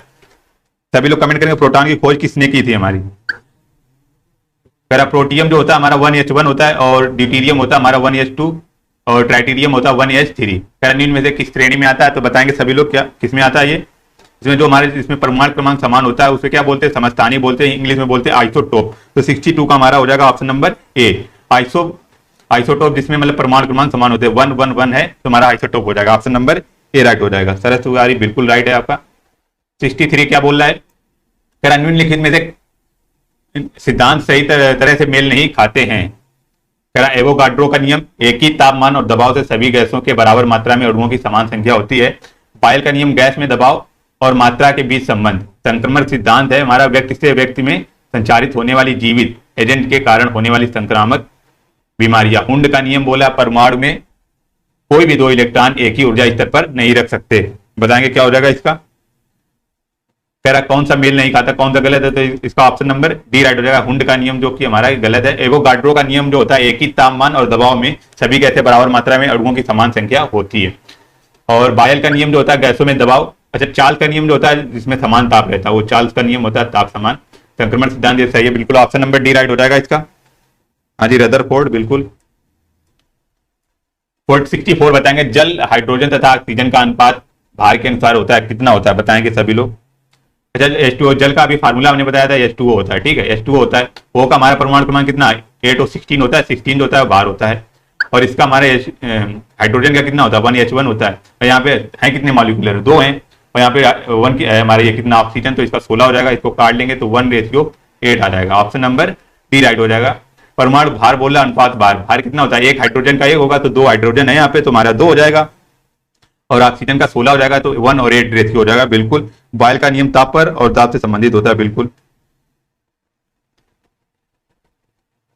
65 नंबर क्या बोल रहा है, बताएंगे। कह रहा है जल निर्माण का निम्न में से कौन सही समीकरण है, बताएंगे। H2+O, ये तो बहुत ईजी है, बता देंगे सभी लोग। H2H2+2O या 4H+O2 P2 2H2O, ये तो बिल्कुल गलत ही है। 2H2+O2 2HO, तो इसका ऑप्शन नंबर डी राइट हो जाएगा, 2H2+O2। पहले ये याद रखिए, ऑक्सीजन जो होता है हमेशा हमारा O2 के फॉर्म में होता है, ये O जो होता है हमारा ऑक्साइड होता है, ना कि ऑक्सीजन होता है। H2 हमारा होता है हाइड्रोजन, H2 के फॉर्म में होता है। यहाँ पे O है तो ये भी नहीं होगा, यहाँ पे O है ये भी नहीं होगा, तो हमारा 2H2+O2 हो जाएगा, ऑप्शन नंबर डी 2H2O हो जाएगा। विराट वर्मा बिल्कुल राइट आंसर बी। हाँ जी अगला देखेंगे। 66 नंबर क्या बोल रहा है, कह रहा है जल जो साबुन लगाने पर अच्छा झाग नहीं बना पाता है तो क्या कहते हैं। कह रहा है जो जल जो होता है साबुन लगाने पर अच्छा झाग नहीं बनाते, कौन सा होता है, खारा जल या भारी जल या मृदु जल या संक्रमित जल, बताएंगे सभी लोग। तो इसका ऑप्शन नंबर ए राइट हो जाएगा। खारा जल में जो है जो साबुन जो है अच्छा झाग नहीं बनाता है, जिसमें कपड़े जो है अच्छे साफ नहीं होते। 65 बिल्कुल डी, पूजा गुप्ता बिल्कुल डी आपका राइट आंसर। अगला देखें 67 नंबर, क्या कह रहा है, दहन के लिए निम्नलिखित में से कौन सी गैस आवश्यक है, हाइड्रोजन या कार्बन मोनोऑक्साइड, ऑक्सीजन या मीथेन। कह रहा है दहन के लिए कौन सी गैस आवश्यक है, दहन मीन जलाने के लिए कौन सी गैस आवश्यक है हमारी, तो इसका हो जाएगा ऑप्शन नंबर सी राइट हो जाएगा। ऑक्सीजन जो हमारी आवश्यक है, जो बिना ऑक्सीजन के आप आग नहीं लगा सकते, याद रखिएगा, बिना ऑक्सीजन के आप आग नहीं लगा, तो ये हमारी सबसे जरूरी है। आग बुझाने वाले यंत्र में बताएं, कमेंट करिएगा कौन सी गैस होती है आग बुझाने वाले यंत्र में, कमेंट करेंगे। 68 नंबर कह रहा है कि ऑक्सीजन की खोज की थी, कौन किसने की थी, रोनाल्ड या पिस्टले या जॉन नेपियर या उपयुक्त में से कोई नहीं। ऑक्सीजन बिल्कुल राइट आंसर है शरद जी आपका। तो इसका ऑक्सीजन का किसने किया था, पिस्टले, याद रखेंगे ऑक्सीजन की खोज किसने की थी, पिस्टले ने, बहुत ही इंपॉर्टेंट है हमारा, पिस्टले ने की थी। लॉफिंग गैस आ गया हमारा, लॉफिंग गैस निम्न में से किसका एक यौगिक बताएंगे। लॉफिंग गैस का रासायनिक नाम क्या होता है हमारा, नाइट्रस ऑक्साइड, N2O फार्मूला होता है, तो इसमें क्या हो जाएगा ऑप्शन नंबर सी राइट हो जाएगा। नाइट्रोजन होता है हमारा लॉफिंग गैस में, याद रखिएगा। फास्ट गैस वही हमारा लॉफिंग, अभी बताया नाइट्रस ऑक्साइड होता है, ना कि नाइट्रिक ऑक्साइड, याद रखेंगे सभी लोग, एक ही अक्षर का अर्थ है, नाइट्रिक ऑक्साइड नहीं होगा हमारा, नाइट्रस ऑक्साइड होता है, ऑप्शन नंबर डी, N2O होता है। लॉफिंग गैस फिर आगे हमारा nitrous oxide, option number B right हो जाएगा। 71 का पिस्टले, बिल्कुल ऑक्सीजन का पिस्टले, हाँ जी। कार्बन डाइऑक्साइड ऑक्साइड होती है हमारी आग बुझाने वाले यंत्र में। 72 निम्न में से कौन सा हैबर प्रोसेस का उपयोग करके उत्पादित किया जाता है, हैबर प्रोसेस का उपयोग करके उत्पादित किया जाता है, ऑप्शन नंबर ए अमोनिया, कार्बन डाइऑक्साइड या सल्फर डाइऑक्साइड या ओजोन। बताएंगे, ये सभी लोग क्लास 10 में पढ़ा होगा आप लोगों ने। 72 का बताएंगे क्या हो जाएगा, 72 का ऑप्शन नंबर ए हो जाएगा। इसमें एक 10th में आया था हैबर बी से अमोनिया का निकालना, तो वही हमारा ammonia, option number A, Haber बी से अमोनिया का उत्पादन, तो वही ऑप्शन नंबर ए राइट हो जाएगा हमारा। 73 निम्न में से कौन सा पदार्थ समुद्र जल से निकाला गया है, कौन सा पदार्थ जो है समुद्र जल से निकाला गया है, पदार्थ पूछ रहा है हमारा, कौन सा पदार्थ समुद्र जल से निकाला गया है, तो हमारा ऑप्शन नंबर बी राइट हो जाएगा। ब्रोमीन, ब्रोमीन हमारी कौन सी है, अधातु है, याद रखिएगा, ब्रोमीन अधातु है। ये जो मतलब कमरे के ताप पे जो है लिक्विड हो जाती है, कमरे के ताप पर लिक्विड हो जाती है, द्रव बन जाता है। और जो हमारी जो पूछ ले धातु कौन सी है, धातु जो होती है हमारी Hg, मरकरी होती है, मरकरी जो होती है वो धातु होती है, वो कमरे के ताप पर लिक्विड बन जाती है। बट हमारी ब्रोमीन जो होती है ये अधातु होती है, ये कमरे के ताप पर द्रव बन जाती है, याद रखिएगा, ब्रोमीन अधातु, और धातु जो पूछ ले हमारी Hg होगी। 74 हाँ जी 74 पूजा गुप्ता, ब्रोमीन बिल्कुल। निम्न में से किसका उपयोग करके पानी के पीने का रासायनिक कीटाणु रोधन किया जाता है, अभी बिल्कुल जस्ट अभी बताया हमने। 74 का बताएंगे सभी लोग, क्या हो जाएगा, फ्लोरीन या हो जाएगा, या क्लोरीन हो जाएगा, आयोडीन या ब्रोमीन बताएंगे सभी लोग। तो अभी हमने बताया कि जो हमारा फिल्टर करना, पानी को फिल्टर करना, क्लोरीन गैस को मिलाना, हमारा फिल्टर हो जाए, जितने कीटाणु होते हैं वो हमारे सारे मर जाते हैं।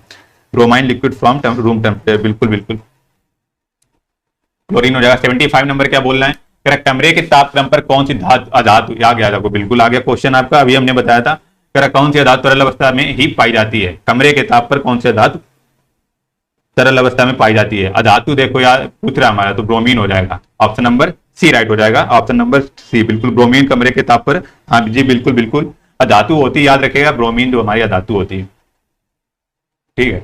76 नंबर, निम्न में से सबसे अधिक ऋण विद्युतीय तत्व कौन सा है, सबसे अधिक ऋण विद्युतीय तत्व कौन सा है, क्लोरीन है, ऑक्सीजन है, या सोडियम है, या ब्रोमीन है, बताएंगे। हाँ जी 76 का कौन सा हो जाएगा, तो इसका ऑप्शन नंबर बी राइट हो जाएगा, अधिक ऋण विद्युतीय का, ऑक्सीजन पे नहीं हमारा फ्लोरीन पे होगा, ऑप्शन नंबर ए राइट हो जाएगा 76 का। 77 क्या बोल रहा है, हाँ जी 77 देखेंगे पूजा गुप्ता। 75 बिल्कुल ब्रोमीन, बहुत ही 75 हाँ जी। कीटाणुओं को मारने के लिए स्विमिंग पूल में डाले जाने वाला गैर धातु कौन सा है, बताएंगे। ऑक्सीजन है, आयोडीन है, क्लोरीन है, या नाइट्रोजन है, बताया था अभी हमने। कीटाणुओं को मारने के लिए हमारा हमेशा क्लोरीन का उपयोग किया जाता है, ऑप्शन नंबर सी। गैर धातु पूछ रहा है तो हमारा ऑप्शन नंबर सी राइट हो जाएगा, अभी हमने बताया, जस्ट बताएंगे सभी लोग। 77 कीटाणुओं को मारने के लिए स्विमिंग पूल में डाले जाने वाला गैर धातु कौन सा है, तो अभी हमने बताया 77 जी क्लोरीन, दोबारा से आ गई। 78 नंबर कह रहा है, प्याज कंद की विशेष महक किस कारण होती है, प्याज की जो होती है हमारी, जिसे हम कंद बोलते हैं, किस महक किस कारण होती है, मिट्टी की दुर्गंध जहां उगाया गया हो, या सल्फर यौगिक, या शर्करा, या संचित कार्बोहाइड्रेट, बताएंगे सर। बिल्कुल ऑप्शन नंबर इसका बी राइट हो जाएगा, सल्फर यौगिक जो होते हैं प्याज की, तभी महक आती है, विशेष महक सल्फर यौगिक के कारण, बिल्कुल सरस तिवारी, क्लोरीन। 79 नंबर, हाँ जी कह जब ब्रोमियम क्लोराइड को पतला सल्फ्यूरिक एसिड में मिलाया जाता है तब आपको क्या दिखता है, कह ब्रोमियम क्लोराइड को जो है सल्फ्यूरिक एसिड में मिलाया जाता है तो आपको क्या दिखता है, घने सफेद धुआं निकलते हैं, या गोल रंगीन हो जाता है, या बड़ी मात्रा में उपमा निकलती है, या सफेद अवक्षेप बनता है। तो इसका ऑप्शन नंबर डी राइट हो जाएगा। जब ब्रोमीन बोरियम क्लोराइड को सल्फ्यूरिक एसिड के साथ मिलाया जाता है तो बिल्कुल सफेद अवक्षेप बनता है, याद रखेंगे सफेद अवक्षेप बनता है। सल्फर यौगिक बिल्कुल सफेद, इसका सफेद अवक्षेप बनता है, हो जाएगा सरस जी। हाँ जी, 80 नंबर क्या बोल रहा है, कह रहा है कौन सी गैस चूना पानी को दूधिया बनाता है। कह रहा है चूना पानी को जो है दूधिया बनाता है, कौन सी गैस है हमारी, तो इसकी हो जाएगी, बताएंगे, इसका हो जाएगा कार्बन डाइऑक्साइड। कार्बन डाइऑक्साइड जो CO2 है वो चूना पानी को दूधिया बनाता है। दूधिया मीन मतलब कि उसमें कोई वेस्ट वगैरह नहीं होता है, दूधिया में सफेद हो जाना कार्बन डाइऑक्साइड मिलाने पे, याद रखिए चूने के पानी में कार्बन डाइऑक्साइड मिलाने से हो जाता है। 81 सभी लोग क्या करेंगे, एक बार चैनल को सब्सक्राइब कर देगा, और पेट की जो आप तैयारी कर रहे हो तो बिल्कुल चैनल को जरूर से सब्सक्राइब कर लेंगे। पेट की जो सारी क्लासें आपकी हो चुकी हैं और जो आपकी एक तरह से रिवीजन चल रहा है, बिल्कुल बहुत तेजी से रिवीजन चल रहा है। 81 बोलेंगे किस यौगिक का गंध सड़े हुए अंडे के जैसा होता है। आई होप सभी को पता होगा इसका आंसर, कार्बन मोनोऑक्साइड या सल्फर डाइऑक्साइड या सल्फर ट्राइऑक्साइड या option number D hydrogen sulphide. तो किस गंध के सड़े हुए अंडे के जैसा होता है, तो ऑप्शन नंबर डी राइट हो जाएगा। हाइड्रोजन सल्फाइड जो है सड़े हुए अंडे की तरह गंध आती है। विराट वर्मा बिल्कुल सी, बिल्कुल बहुत ही अच्छे। 82 कह रहा है NH2 की तुलना में अधिक COOH समूहों वाले अमीनो अम्ल को कहते हैं। अमीनो अम्ल कहा जाता है क्षारीय या उदासीन या अम्लीय या उभयधर्मी। COOH तो सभी को पता होगा, एसिटिक एसिड बोलते हैं। हाँ जी, 82 का क्या हो जाएगा बताएंगे सभी लोग। 82 का हमारा ऑप्शन नंबर सी राइट हो जाएगा। कह रहा है NH2 की तुलना में COOH समूह वाले अमीनो अम्ल को अम्लीय अम्ल कहा जाता है। COOH जो होता है एसिटिक एसिड होता है। 83 नंबर हो जाएगा। कह रहा है ऐसे अमीनो जिनमें COOH समूह के बदले NH2 समूह उपस्थित हो तो कहते हैं न्यूट्रिक एमिनो एसिड या एम्फोटेरिक एमिनो एसिड या बेसिक एमिनो एसिड या एसिटिक एमिनो एसिड। बताएंगे क्या कहेंगे, तो इसका ऑप्शन नंबर सी राइट हो जाएगा, बेसिक एमिनो एसिड कहा जाता है। 84 नंबर क्या कह रहा है, कह रहा है निम्नलिखित में से कौन सा ठोस है, क्लोरोफॉर्म है या हाइड्रोफॉर्म है या इथाइल एल्कोहल है या ईथर है। बताएंगे कौन सा ठोस है, तो इसका ऑप्शन नंबर बी राइट। हाइड्रोफॉर्म जो है बिल्कुल ठोस है। विराट सर वर्मा बिल्कुल सी राइट है आपका। हाइड्रोफॉर्म जो है सबसे कठोर है हमारा, ठीक है। 85 कह रहा है एथिलीन ग्लाइकोल को एंटीफ्रीज हिमरोधी के रूप में पानी में मिलाने पर, कह रहा है एथिलीन ग्लाइकोल को एंटीफ्रीज हिमरोधी के रूप में मिलाने पर, पानी में मिलाने पर उसे कार के रेडिएटर की सफाई उपयोग किया जाता है। यह केवल पानी के हिमांक को कम करता है। ऑप्शन नंबर सी है, केवल पानी के क्वथनांक को बढ़ाता है। डी है, या पानी के हिमांक को कम करता है, पानी के क्वथनांक को बढ़ा देता है। तो 85 का बताएंगे क्या हो जाएगा, तो ऑप्शन नंबर डी राइट हो जाएगा। पानी के हिमांक को कम करता है और पानी के क्वथनांक को बढ़ा देता है। बिल्कुल आ गया, बिल्कुल ये आप बताएंगे। C2H6 किस प्रकार का हाइड्रोकार्बन है, एल्केन है या एल्कीन है या एल्कोहल है या एल्काइन है। बताएंगे सभी लोग। तो C2H6 हमारा, अच्छा एल्केन का फार्मूला क्या होगा, सभी लोग कमेंट करेंगे। CnH2n+2 होता है, ये एल्केन का होता है, ठीक है। और हमारा जो एल्कीन का होता है CnH2n होता है, और जो एल्काइन होता है CnH2n-2 होता है, एल्काइन होता है। और एल्कल को आपको पता ही होगा, OH होता है हमारा। तो CnH2n यहाँ पे मान लो n की जगह 2 रखेंगे, C2 कितना हो जाएगा, 2 4 + 2, तो C2H6 हो जाएगा। तो ऑप्शन नंबर ए राइट हो जाएगा। तो हमारा C2H6 क्या है, एल्केन है। इसका नाम क्या है, मेथेन, एथेन बोलते हैं इसको। C2H6 को हम एथेन बोलते हैं, सभी लोग बता देंगे। बिल्कुल एल्केन का CnH2n+2 होता है, सर जी +2 भी होता है। 87 कह रहा है पेप्टाइड बंध का निर्माण किसके बीच होता है, अमीनो समूह और हाइड्रोक्सिल समूह, या 2 हाइड्रोक्सिल समूह, या अमीनो समूह और कार्बोक्सिल समूह, या ऑप्शन नंबर डी अमीनो समूह और कार्बोनिल समूह।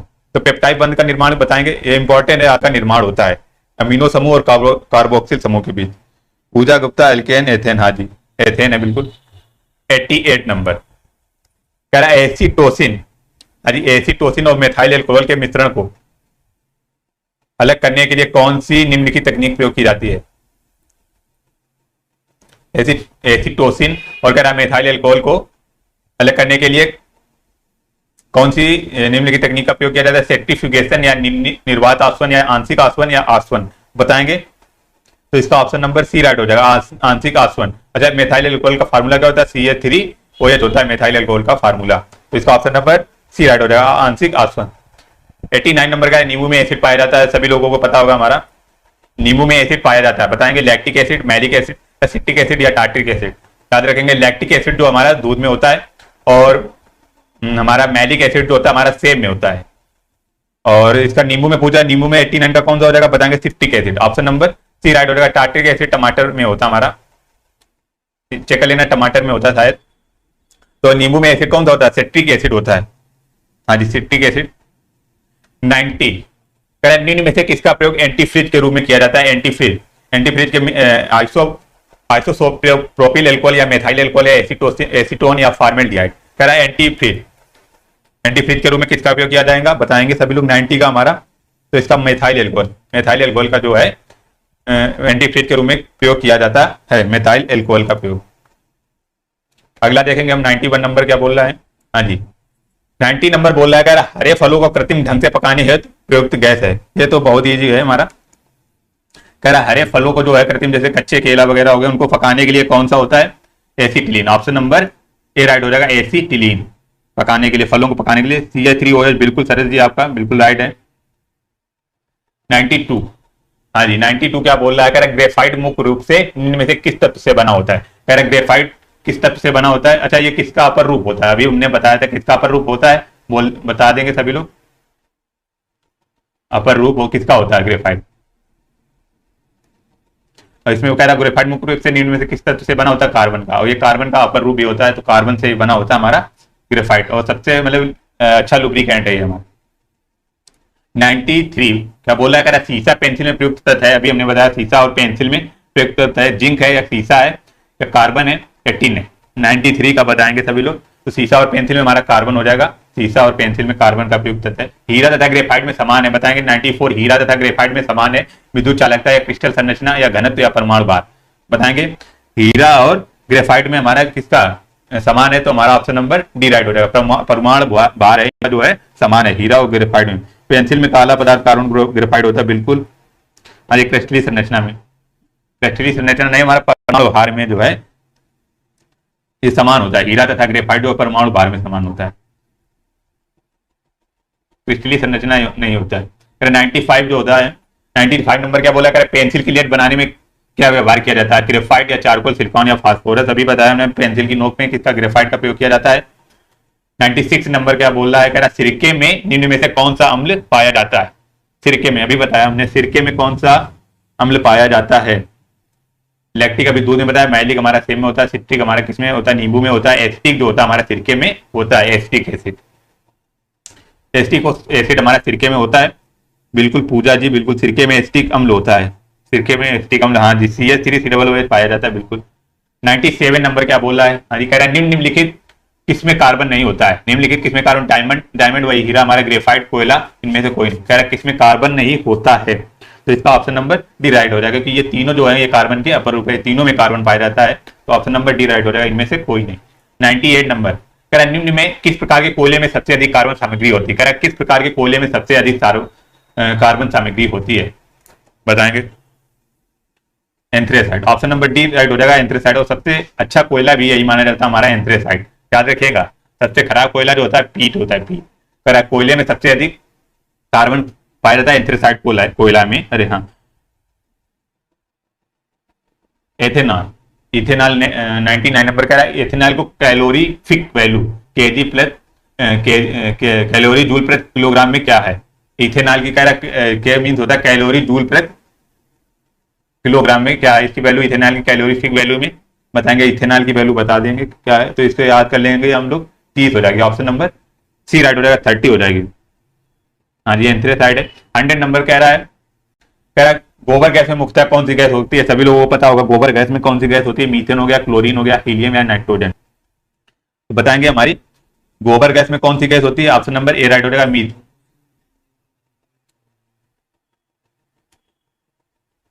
तो हमारा मीथेन हो जाएगा सी नंबर, ए नंबर, ऑप्शन नंबर CH4 इसका फार्मूला होता है। तो ये दलदली स्थानों पे पाई जाती है, दलदली स्थानों पे पाई जाती है, याद रखें। अच्छा, इसका मीथेन का दूसरा नाम भी बताएंगे क्या है, मीथेन का दूसरा नाम क्या है, इसको हम क्या बोलेंगे।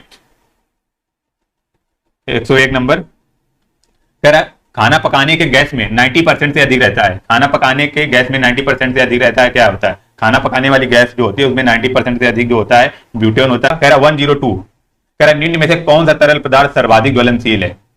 जितना आपको पता होगा, आपको याद आता रहेगा, रिवीजन होता रहेगा आपका। कह रहा निम्न में से कौन सा तरल पदार्थ सर्वाधिक ज्वलनशील है, मोबिल ऑयल, या पारा या मिट्टी का तेल या पेट्रोल बताएंगे सभी लोग। कह सर्वाधिक ज्वलनशील है तो ऑप्शन नंबर सी राइट हो जाएगा। पेट्रोल जो है सबसे ज्यादा तेज मतलब जलता है हमारा petrol, option number C right हो जाएगा।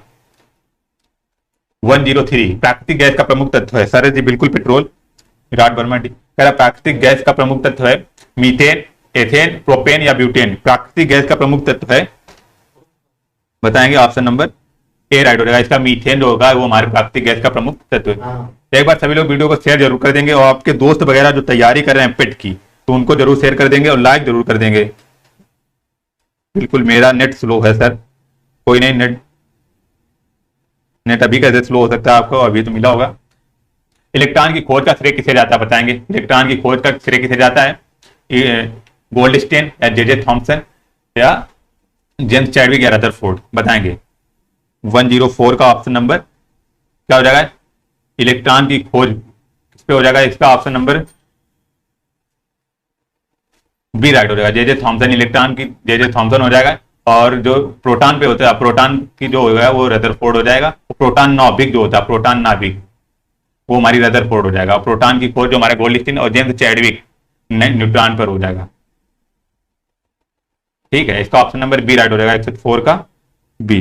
पूजा जी रिचार्ज कर दें क्या, सेंड मी नंबर। सर जी बिल्कुल। पूजा गुप्ता थैमसन ईंट पर नाचे, बिल्कुल इसकी ट्रिक है ईंट पर नाचे। प्रोटॉन का द्रव्यमान होता है 1.6726 इंटू 10⁻24 या 1.6516 इंटू 10⁻24 ग्राम के या 1.6749 इंटू 10⁻24। बताएंगे प्रोटॉन का द्रव्यमान कितना होता है, प्रोटॉन का बताएंगे सभी लोग। हाँ जी, तो इसका ऑप्शन नंबर ए राइट हो जाएगा। 1.6726 इंटू 10⁻24 ग्राम। तो आप लोगों को डिजिट भी याद रखना है। देखिए डिजिट के पूछा गया तो ऑप्शन नंबर ए राइट हो जाएगा। 1.6726 इंटू 10⁻24। ठीक है। न्यूट्रॉन की खोज अभी हमने बताया कौन से न्यूट्रॉन की खोज किसने की थी, ईंट पर नाचे। तो 4 गया Chadwick, option number D right हो जाएगा इसका, सॉरी बी।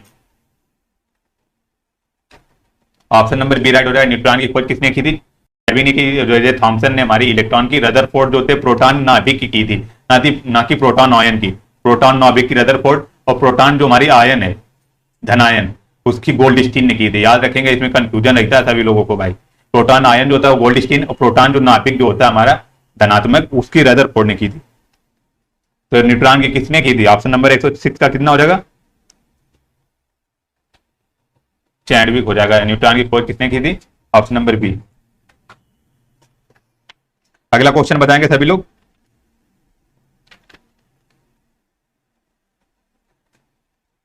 पहला निम्न में से प्रोटॉन की खोज किसने की थी, प्रोटॉन की बताएंगे सभी लोग किसने की थी। तो अभी हमने बताया प्रोटॉन की खोज किसने की थी, हमारा ऑप्शन नंबर डी राइट हो जाएगा, यूजिन गोल्डस्टीन। पूजा कितना बिल्कुल चैडविक हो जाएगा। न्यूट्रॉन, हाँ जी 108 नंबर क्या बोल रहा है बताएंगे सभी लोग। 108 न्यूट्रॉन एक कण जो परमाणु के नाभिक का अंश है की खोज किसने की थी, न्यूट्रॉन की। फिर आगे हमारे न्यूट्रॉन की खोज किसने की थी, न्यूट्रॉन की बताएंगे सभी लोग। 108 का ऑप्शन नंबर सी राइट हो जाएगा। जेम्स चैडविक जो थे हमारे वो न्यूट्रॉन की। मैडम क्यूरी बताएंगे सभी लोग, रदरफोर्ड की खोज की थी मैडम क्यूरी, सॉरी रेडियो एक्टिविटा की खोज की थी मैडम क्यूरी ने, रेडियो एक्टिविटा की। इनको पुरस्कार भी मिला था, नोबेल प्राइज भी मिला था मैडम क्यूरी को रेडियो एक्टिविटा की खोज। रदरफोर्ड तो अभी हमने बताया प्रोटॉन नाभिक की खोज की थी।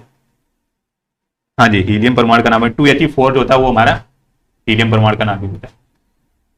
चलिए 109 अल्फा किरणें हैं। अल्फा किरणें बताएंगे कौन सी हैं, विद्युत चुंबकीय विकिरण, या ऋण आवेशित कण, या हाइड्रोजन के नाभिक, या हीलियम के नाभिक। अल्फा किरणें हैं हमारी बताएंगे सभी लोग। 109 अल्फा किरणें हमारी कौन सी, हीलियम के नाभिक हो जाएंगे। अच्छा, अल्फा किरणों की सर्वाधिक वेदन क्षमता किसकी होती है, अल्फा बीटा गामा में किसकी सर्वाधिक वेदन क्षमता होती है, गामा की जो होती है सबसे ज्यादा वेदन क्षमता होती है, इसके बाद बीटा की, इसके बाद अल्फा की। मीन्स जो मतलब गामा किरणें वो ज्यादा हानिकारक पहुंचाती हैं। ठीक है, गामा किरणें की सबसे अधिक वेदन क्षमता अभी बीटा की, फिर अल्फा की। तो इसका ऑप्शन नंबर डी राइट हो जाए, हीलियम के नाभिक। 2He4 होता है हीलियम का, अल्फा किरणें इसी को बोलते हैं। 1010 आधुनिक परमाणु सिद्धांत तैयार किया गया था। आधुनिक परमाणु सिद्धांत किसके द्वारा, ये बताएंगे सभी लोग, इजी है हमारा। आधुनिक परमाणु सिद्धांत किसके द्वारा किया गया था, तो इसका ऑप्शन नंबर बी राइट होगा, जॉन डाल्टन। अच्छा, डी ब्रॉगली एक समीकरण थी एच न्यू, एच न्यू थी हमारी जो डी ब्रागली लेमडा बराबर एच न्यू,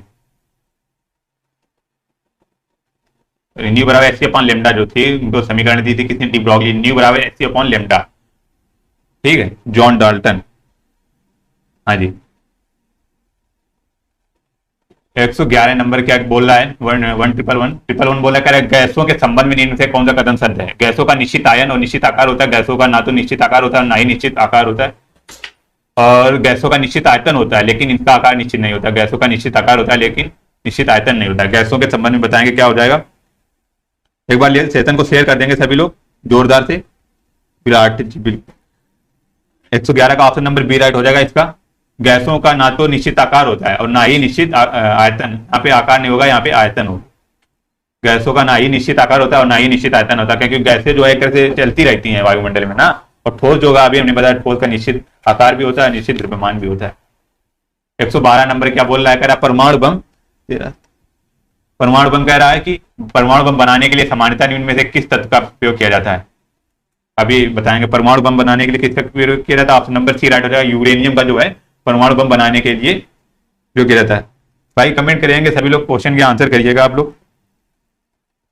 113 नंबर कह रहा निम्न में से कौन एक रेडियो धर्मी तत्व है, नहीं है। कह रहा कौन सा रेडियो धर्मी तत्व नहीं है, यूरेनियम, रेडियम या थोरियम या कैडमियम। रेडियो धर्मी तत्व नहीं है तो इसका option number D right. Cadmium जो हमारा वो सीडी जो हमारा वो रेडियो धर्मी तत्व नहीं हो। बाकी जो हमारे रेडियो धर्मी तत्व होते हैं जो मतलब रेडिएशन निकलती है, रेडिएशन निकालते हैं, वो हमारे रेडियो धर्मी। भाई तो ऑप्शन नंबर डी राइट हो जाएगा। शुष्क सेल में प्रयुक्त कैथोड है, शुष्क सेल में प्रयुक्त कैथोड है कौन सा हो जाएगा, तांबा, लोहा, सिल्वर, जस्ता। तो शुष्क सेल में प्रयुक्त कैथोड जो होती है हमारी जस्ता की होती है, याद रखेंगे लेड है। 115 कह रहा निम्नलिखित किसके प्रवाह के कारण एक इलेक्ट्रोलाइट के द्वारा इलेक्ट्रिक करंट पास होती है। मुक्त इलेक्ट्रॉन या धनात्मक ऋणात्मक आयन या मुक्त इलेक्ट्रॉन और छिद्र या प्रोटॉन। बताएंगे सभी लोग, इजी है ये हमारा। कह रहा निम्न में से किसके प्रवाह के कारण एक इलेक्ट्रोलाइट के द्वारा इलेक्ट्रिक करंट पास करती है। बताएंगे सभी लोग।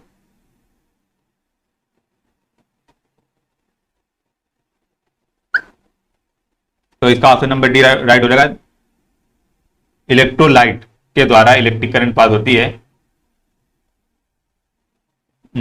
इसका मुक्त इलेक्ट्रॉन, धनात्मक और ऋणात्मक आयन। हाँ, इसका मुक्त इलेक्ट्रॉन होगा, मुक्त इलेक्ट्रॉन होगा ना कि धनात्मक और ऋणात्मक आयन। ये तो हमारे उसमें विद्युत अपघटन में होता है ना, जब विद्युत अपघटन बैटरी से हमारे जब होता है। तो यहाँ पे इलेक्ट्रोलाइट पूछ रहा है तो मतलब विद्युत की लाइट है, तो यहाँ पे मुक्त इलेक्ट्रॉन होगा। धनात्मक और ऋणात्मक आयन जब होता है जब मतलब कि गोबर गैस वगैरह हम बनाते हैं बैटरी से, उसमें धनात्मक और ऋणात्मक आयन होता है। 116 कह रहा है इलेक्ट्रॉन त्यागने की प्रवृत्ति कहलाती है ऑक्सीकरण या अवकरण या उदासीनीकरण या अभिप्रेरण। इलेक्ट्रॉन त्यागने की विधि क्या कहलाती है हमारी, ऑप्शन नंबर ए ऑक्सीकरण। इलेक्ट्रॉन त्यागने की प्रवृत्ति कहलाती है हमारी ऑक्सीकरण। 117 कह रहा फास्फोरस जब कास्टिक सोडा से क्रिया करता है तो उत्पाद PH3 तथा Na2PO2 देता है। यह क्रिया एक उदाहरण है ऑक्सीकरण का या अपचयन का, या ऑक्सीकरण और अपचयन का। विनिमाता पारे की अधिकता से होता है जबकि इटाई कैडमियम की अधिकता से होता है। पूजा जी बिल्कुल बिल्कुल। कह रहा है यह क्रिया एक उदाहरण है। बताएंगे फास्फोरस जब कास्टिक सोडा से क्रिया करता है तो कह रहा है उत्पाद PH3 तथा Na2PO2 देता है। तो यह क्रिया एक उदाहरण है किसकी है, बताएंगे सभी लोग।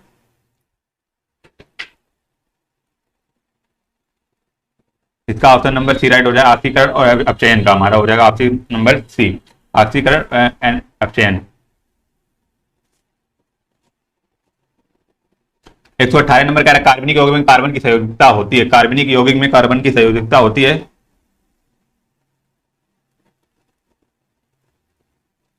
बताएंगे कार्बन की संयोजकता कितनी होती है हमारी, ऑप्शन नंबर डी 4 होती है। कार्बनिक यौगिक में जो कार्बन की संयोजकता होती है वो 4 होती है। अगला देखेंगे हम लोग, एक दुर्बल एसिड एवं प्रबल क्षार के बीच नमक का पीएच मान कितना होता है। एक दुर्बल एसिड और प्रबल क्षार के बीच नमक का पीएच मान कितना होता है, 7 या हो गया या 6 हो गया या 0 हो गया या 10 हो जाएगा। कितना हो जाएगा इसका ऑप्शन नंबर डी राइट हो जाएगा। दुर्बल एसिड मीन मतलब कि नॉर्मल एसिड या मतलब कि दुर्बल ज्यादा प्रबल एसिड ना हो, और प्रबल क्षार मतलब क्षार की मात्रा ज्यादा हो। तो हमारे 7 से ऊपर जितना होता है वो हमारा क्षार होता है, और 7 से नीचे जो होता है हमारा वो अम्ल होता है, ठीक है।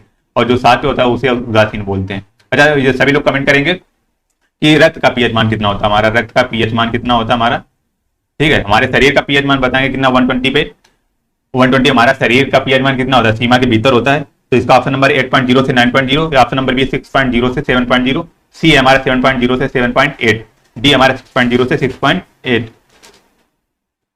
तो इसका ऑप्शन नंबर सी राइट हो जाएगा। हमारे शरीर का जो है बिल्कुल सरस जी, बिल्कुल 7.4 होता है रक्त का पीएच मान, जो हमारा 7.4 होता है। हमारे शरीर का पीएच मान 7 से 7.8 के बीच होता है, ठीक है। तो 121 भी एक और इंपॉर्टेंट क्वेश्चन आपके आगे कह रहा है कि लिटमस विलियन एक बैंगनी रंग का रंजक होता है, इसे प्राप्त किया जाता है। कह रहा लिटमस विलियन जो होता है एक बैंगनी रंग का रंजक होता है, इसे प्राप्त किया जाता है रीसिया से या प्यूनेरिया से या लाइकेन से, हाइड्रेजिया से। इसका ऑप्शन नंबर सी राइट हो जाएगा, लाइकेन से प्राप्त किया। अच्छा, लाइकेन जो होता है हमारे किससे बना होता है, कवक और शैवाल से बना होता है लाइकेन। अच्छा, कवक के अध्ययन को क्या कहते हैं, कवक के अध्ययन को बोलते हैं माइकोलॉजी, कवक के अध्ययन को बोलते हैं माइकोलॉजी, और शैवाल के अध्ययन को बोलते हैं फाइकोलॉजी। याद रखेंगे सभी लोग, ये आए हुए क्वेश्चन है भाई साहब। लाइकेन जो होता है कवक और शैवाल से मिलकर बना होता है, और कवक के अध्ययन को बोलते हैं माइकोलॉजी और शैवाल के अध्ययन को बोलते हैं फाइकोलॉजी। 122 मिथाइल ऑरेंज संकेतक किस पीएच मान सीमा पर अपना रंग बदलता है, मिथाइल ऑरेंज संकेतक जो किस पीएच मान पे अपना रंग बदलता है। तो इसका option number A B C D दिए हुए हैं, बताएंगे सभी लोग। तो इसका ऑप्शन नंबर ए, ये तो आपको रटने वाले क्वेश्चन 3.1 से 4.4 के बीच जो है मिथाइल ऑरेंज संकेतक का पीएच मान दिया होता है। हाँ जी, शैवाल फाइकोलॉजी, बिल्कुल बिल्कुल सरस जी। 123 बताएंगे सभी लोग। करा निम्न में से कौन सा मान एक क्षारीय विलयन के पीएच मान का प्रतिनिधित्व करता है, क्षारीय विलयन 5, 2, 3, 10 बताएंगे। तो इसका ऑप्शन नंबर सी राइट हो जाएगा, 10 हो जाएगा। हमने बताया क्षार जो होते हैं 7 से ऊपर जो होते हैं वो क्षार होते हैं, और 7 से नीचे जो होते हैं वो हमारे अम्ल होते हैं। हमारा 7 से ऊपर कौन सा एक ही ऑप्शन है, ऑप्शन नंबर सी राइट हो जाएगा, बिल्कुल सरस जी। 124 सार्वजनिक आपूर्ति हो तो पानी का पीएच मान किस श्रेणी में होता है, पानी का पीएच मान बताएंगे किस श्रेणी में होता है, बताएंगे सभी लोग। पानी का पीएच मान जो होता है हमारा ऑप्शन नंबर बी राइट हो जाएगा, 6.5 से 8.5। याद रखेंगे, ये बहुत ही इंपॉर्टेंट क्वेश्चन है हमारा। पानी का पीएच मान जो है 6.5 से 8.5 के बीच होता है। 125 कह रहा मोटर वाहन की बैटरी में कौन सा अम्ल प्रयोग किया जाता है, एक और इंपॉर्टेंट क्वेश्चन हमारा। मोटर वाहन की बैटरी में कंफ्यूजिंग क्वेश्चन है हमारा, बताएंगे मोटर वाहन की बैटरी में कौन सा अम्ल प्रयोग किया जाता है। तो इसका ऑप्शन नंबर ए है HCl, HCl का हाइड्रोजन क्लोराइड HF या HNO3 या H2SO4। तो इसका ऑप्शन नंबर बताएंगे FB हो जाएगा, मोटर वाहन की बैटरी में HF का प्रयोग किया जाता है।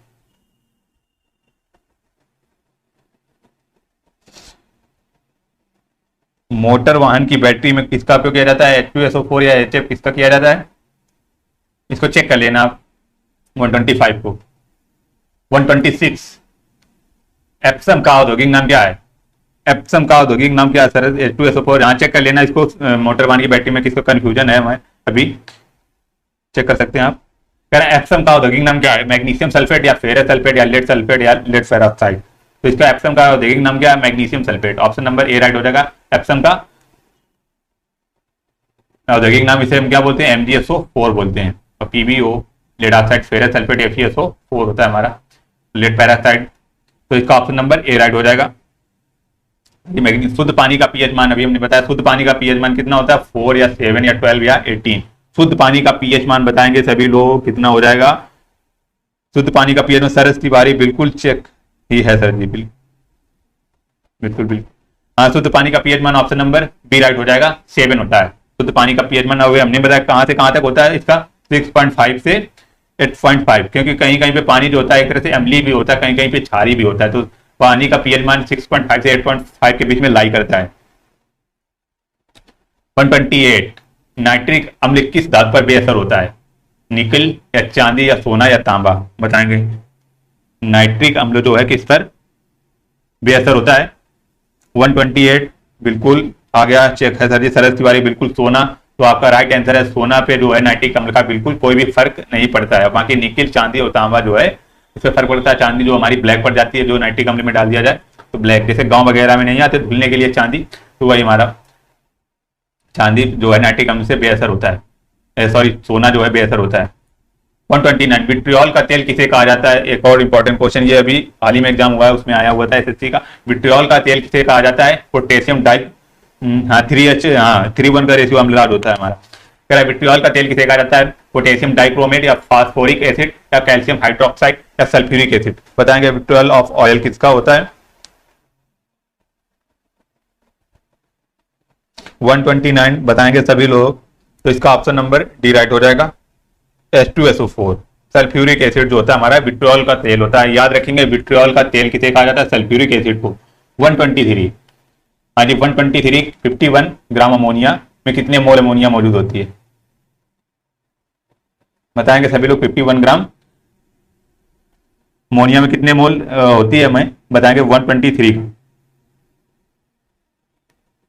130 का कितना हो जाएगा, इसका ऑप्शन नंबर 3 हो जाएगा। अच्छा मोल बराबर कितना होता है, मोल बराबर फार्मूला होता है हमारा भार बट्टे अणुभार होता है। इसका भार कितना है हमारे 51, अमोनिया कितना होता है NH4 होता है, इसका 14 प्लस कितना हो जाएगा, इसका एन का कितना होता है हमारा NH4 अमोनिया, NH3 होता है सॉरी, NH3 अमोनिया होता है, NH4 अमोनियम होता है, तो 14 प्लस 3 कितना हो जाएगा, 17 हो जाएगा। तो 15 1/17 कितना हो जाएगा, 3 हो जाएगा। तो ऑप्शन नंबर बी राइट हो जाएगा। मोल बराबर होता है भार बटे अणुभार, याद रखेंगे फार्मूला सभी लोग। मोल बराबर भार बटे अणुभार होता है, भार हमारा 51 दिया गया, अणुभार NH3 का निकलेगा 17, तो 3 हो जाएगा। ऑप्शन नंबर बी राइट हो जाएगा। ठीक है। 131 क्या कह रहा है, आधुनिक आवर्त सारणी में निम्न में से किस आवर्त के 5 गैर धातुओं को रखा जाता है। 5 गैर धातुओं को रखा जाता है आवर्त 1, आवर्त 2 या आवर्त 3 या आवर्त 4 में, बताएंगे सभी लोग किसमें रखा जाता है। तो इसका ऑप्शन नंबर बी राइट हो जाएगा। आवर्त 2 में जो है गैर धातुओं को रखा जाता है, 5 गैर धातुओं को रखा जाता है। विराट वर्मा बिल्कुल, पूजा गुप्ता तीसरा ऑप्शन नंबर, हाँ जी बिल्कुल बिल्कुल। हाँ जी 132 आ गया। आप लोग एक और बढ़िया क्वेश्चन आपको बताएंगे, कमेंट करिएगा सभी लोग। कह रहा आवर्त सारणी के, बहुत ही इंपॉर्टेंट है ये, मतलब कि जितने भी क्वेश्चन सारे आए हुए हैं। कह रहा आवर्त सारणी के लंबे आकार में फ्लोरीन किस ग्रुप पीरियड में स्थित है, बताएंगे सभी लोग। फ्लोरीन किस ग्रुप और पीरियड में स्थित है। 132 का कितना हो जाएगा, तो इसका ऑप्शन नंबर बी राइट हो जाएगा। ग्रुप 17 और पीरियड 2 में जो है फ्लोरीन जो इसमें स्थित है, फ्लोरीन क्लोरीन फिर कल बाहर आई आंटी जो हमारा है ये इसमें स्थित है 17 और 2, ऑप्शन नंबर बी राइट हो जाएगा। हाँ जी सरस जी। 133 निम्नलिखित में से किसका अधिकतम तापजनक मान होता है, किसका अधिकतम जो है तापजनक मान होता है, हाइड्रोजन का या काट कोयला का या प्राकृतिक गैस का या गैसोलीन का, बताएंगे सभी लोग। तो इसका ऑप्शन नंबर ए राइट हो जाएगा। किसका अधिकतम तापजनक होता है, तो अधिकतम तापजनक किसका, हाइड्रोजन का होता है, ऑप्शन नंबर ए। याद रखेंगे हाइड्रोजन का जो है तापजनक सबसे अधिक होता है। तापजनक मीन जो सबसे तेज जलती है। 134 सीएनजी को वाहनों में ईंधन के रूप में प्रयोग भरने के लिए कितने ग्राम प्रति वर्ग सेंटीमीटर का दबाया जाता है, बताएंगे। सीएनजी को वाहनों में ईंधन के रूप में भरने के लिए कितने किलोग्राम प्रति वर्ग सेंटीमीटर तक दबाया जाता है। एक और अच्छा क्वेश्चन है ये हमारा, हाँ ये हमारा इसका ऑप्शन नंबर 134 का क्या हो जाएगा, बताएंगे सभी लोग। इसका इसका हो जाएगा ऑप्शन नंबर सी, 200 से 250 के बीच जो है रखा जाता है। याद रखेंगे 200 से 250 किलोग्राम वर्ग सेंटीमीटर रखा जाता है। सर जी बिल्कुल चेक कर सकते हैं आप। हाँ जी 150, हाँ 250 300 होता है, 250 से 300। 135 बायोगैस में मुख्यतः पाई जाती है। बायोगैस में बताएंगे क्या पाई जाती है, इथेन मीथेन या ब्यूटेन या प्रोपेन। बायोगैस में बताएंगे क्या पाई जाती है मुख्यतः, बायोगैस अभी हमने बताया ऑप्शन नंबर बी राइट हो जाएगा। मीथेन पाई जाती है और मीथेन को क्या बोलते हैं, मार्स गैस भी बोलते हैं, CH4। ठीक है पूजा गुप्ता बिल्कुल 135 का मीथेन। हाँ 136 आ गया आपके सामने, कह रहा है जब बेकिंग पाउडर में पानी मिलाया जाता है तो गैस निकलती है, oxygen gas mean baking powder में कह रहा है कि पानी मिलाया। अच्छा बेकिंग पाउडर का फार्मूला सभी लोग एक बार कमेंट करेंगे। मैं कह रहा पानी मिलाया जाता है तो कौन सी गैस निकलती है, ऑक्सीजन निकलती है, कार्बन डाइऑक्साइड निकलती है, नाइट्रोजन निकलती है, हाइड्रोजन निकलती है बेकिंग ऑक्साइड पाउडर में। तो इसका ऑप्शन नंबर क्या हो जाएगा, 136 का ऑप्शन नंबर बी राइट हो जाएगा। पावर ऑफ क्रिकेट CH4 क्या बिल्कुल ऑप्शन नंबर बी राइट हो जाएगा। बेकिंग पाउडर में पानी मिलाया जाता है तो हमारा कार्बन डाइऑक्साइड गैस निकलती है। 137 घरेलू तौर पर पानी को मृदु बनाने के लिए वॉशिंग सोडा का इस्तेमाल किया जाता है, यह वास्तव में क्या है। घरेलू तौर पर पानी को जो है मृदु बनाने के लिए वॉशिंग सोडा का इस्तेमाल किया जाता है, वास्तव में क्या है, calcium bicarbonate, sodium bicarbonate, sodium carbonate या सोडियम बाइकार्बोनेट या कैल्शियम कार्बोनेट। वॉशिंग सोडा का फार्मूला पूछ रहा है, सभी लोग बताएंगे। कार्बन डाइऑक्साइड NaCO3 बिल्कुल सर जी। कार्बन डाइऑक्साइड का वॉशिंग सोडा का फार्मूला क्या हो जाएगा हमारा, और जो कि हमारा सोडियम कार्बोनेट है, वो हमारा वाशिंग सोडा है। हाँ जी, Na2CO3 इंटू 10H2, वो बिल्कुल बिल्कुल। 139, धावन सोडा या धावक सोडा किसका साधारण नाम? कह रहा धावन सोडा या धावक सोडा जो है किसका साधारण नाम है? कैल्शियम कार्बोनेट या सोडियम कार्बोनेट या कैल्शियम बाइकार्बोनेट या सोडियम बाइकार्बोनेट। अभी हमने बताया धावन सोडा, अभी बताया सोडियम कार्बोनेट हो जाएगा। 139 का बी नंबर हो जाएगा, सोडियम कार्बोनेट। जो लोग पेट की तैयारी कर रहे हैं उस चैनल को जरूर सब्सक्राइब कर लें, और जो भी आपके दोस्त या कजन ब्रदर वगैरह हैं, सिस्टर, उनको आप सब्सक्राइब करा दीजिएगा, क्योंकि डेली पूरी क्लासें तो हो चुकी हैं, आपकी पेट की पूरा सिलेबस हो चुका है, प्ले लिस्ट पड़ी आप लोग चेक कर सकते हैं। अब यहाँ पे बहुत तेजी से प्रैक्टिस चल रही है, बिल्कुल एग्जाम में आपको यहाँ से बिल्कुल 19 से ऊपर क्वेश्चन, आपको 19 नंबर से ऊपर आएंगे आपके, यदि आप सारी क्लासें वगैरह प्रॉपर देख लेंगे। कंटेंट जो है आपको 1 नंबर का मिल रहा है, यहाँ पे कंप्लीट हो चुका आपका सारा को, तो प्रैक्टिस होगी यहाँ पे, बिल्कुल जबरदस्त प्रैक्टिस हो गई। कह रहा है 140 नंबर, कह रहा खाद्यान्नों के संरक्षण हेतु निम्न में से किसका प्रयोग किया जाता है? 140 नंबर क्या बोला? खाद्यान्नों के संरक्षण हेतु किसका प्रयोग किया जाता है? विनेगर को, या सोडियम क्लोराइड को, या पोटेशियम परमैंगनेट को, या सोडियम बेंजोनाइट? बताएंगे इसका। तो इसका ऑप्शन नंबर डी राइट हो जाएगा। जो खाद्यान्नों के संरक्षण हेतु जो होती है खाद्यान्नों के, उसमें सोडियम बेंजोआइट का प्रयोग किया जाता है। याद रखेंगे, सोडियम बेंजोआइट। पेट में साइंस के क्वेश्चन आते नहीं, ये सब जीएस में मिला करके आते हैं आप क्वेश्चन ज्यादा वैसे, बट आते जरूर क्वेश्चन है, बायो से, फिजिक्स, केमिस्ट्री से, बिल्कुल क्वेश्चन आपके सारे आते हैं। निम्न में से कौन बेकिंग सोडा है? Na2CO3 इंटू 10H2, या NaCO3, या NaCO3 इंटू में H2, या NH4Cl? बताएंगे बेकिंग सोडा कौन सा हो जाएगा हमारा? बेकिंग सोडा हमारा हो जाएगा ऑप्शन नंबर बी राइट हो जाएगा, NaCO3, सोडियम बाई कार्बोनेट। और ये हमारा किसका होता है? ये धावन सोडा का होता है, अभी बताया था, सोडियम कार्बोनेट धावन सोडा। 142 खाने का सोडा हमारा कौन सा हो जाएगा? खाने का सोडा कौन सा हो जाएगा? सोडियम कार्बोनेट या सोडियम बाइकार्बोनेट? 142 का कौन सा हो जाएगा? 142 का ऑप्शन नंबर बी राइट हो जाएगा, सोडियम बाइकार्बोनेट जो है हो जाएगा। 143 क्या कह रहा है? कह रहा है निम्न में से कौन सी कैल्शियम कार्बोनेट का एक रूप है? कैल्शियम कार्बोनेट का एक रूप है, बताएंगे वाशिंग सोडा हो गया, कि बेकिंग सोडा, या चूना पत्थर, या कैल्शियम टेबल सॉल्ट या नमक जिसे बोलते हैं हम। 143 का क्या हो जाएगा? चूना पत्थर। तो कैल्शियम कार्बोनेट कौन सा हो जाएगा? चूना पत्थर, जिसे अभी बोला था CaCO3 जो फार्मूला होता है कैल्शियम कार्बोनेट का होता है, जो कि चूना पत्थर होता है। बिल्कुल बिल्कुल पूरा गुप्ता जी, बिल्कुल। हाँ जी। 144 प्लास्टर ऑफ पेरिस निम्न में से किसका एक उत्पाद है? मैग्नीशियम का है, या एल्यूमिनियम का है, या कैल्शियम का है, या सोडियम का? प्लास्टर ऑफ पेरिस बताएंगे सभी लोग किसका एक उत्पाद है? जो प्लास्टर ऑफ पेरिस जो है वो हमारा कैल्शियम का उत्पाद है, हमारा चूना पत्थर, बिल्कुल। प्लास्टर ऑफ पेरिस, चूना पत्थर का फार्मूला होता है हमारा CaCO3। प्लास्टर ऑफ पेरिस के लिए एक उत्पाद है कैल्शियम का। 144 आ गया आपका। कैल्शियम सल्फेट निर्जल इस रूप में पाया जाना जाता है। कैल्शियम सल्फेट जो है किस रूप में जाना है? एप्सन लवण, या जिप्सम लवण, या नीलस होता है, या पोटास फिक्री। 145 का क्या हो जाएगा? ऑप्शन नंबर बी राइट हो जाएगा, जिप्सम। कैल्शियम सल्फेट जो है जिप्सम के रूप में जाना जाता है। कैल्शियम सल्फेट CaSO4 जो होता है हमारा कैल्शियम सल्फेट होता है, और जिप्सम के रूप में जाना जाता है। 146 plaster of Paris, I hope ये लास्ट क्वेश्चन है आपका। प्लास्टर ऑफ पेरिस में सल्फेट का 1 महीने सफेद पाउडर होता है। प्लास्टर ऑफ पेरिस में किसका होता है हमारा? ऑप्शन नंबर बी, कैल्शियम जो है, कैल्शियम सल्फेट का 1 महीने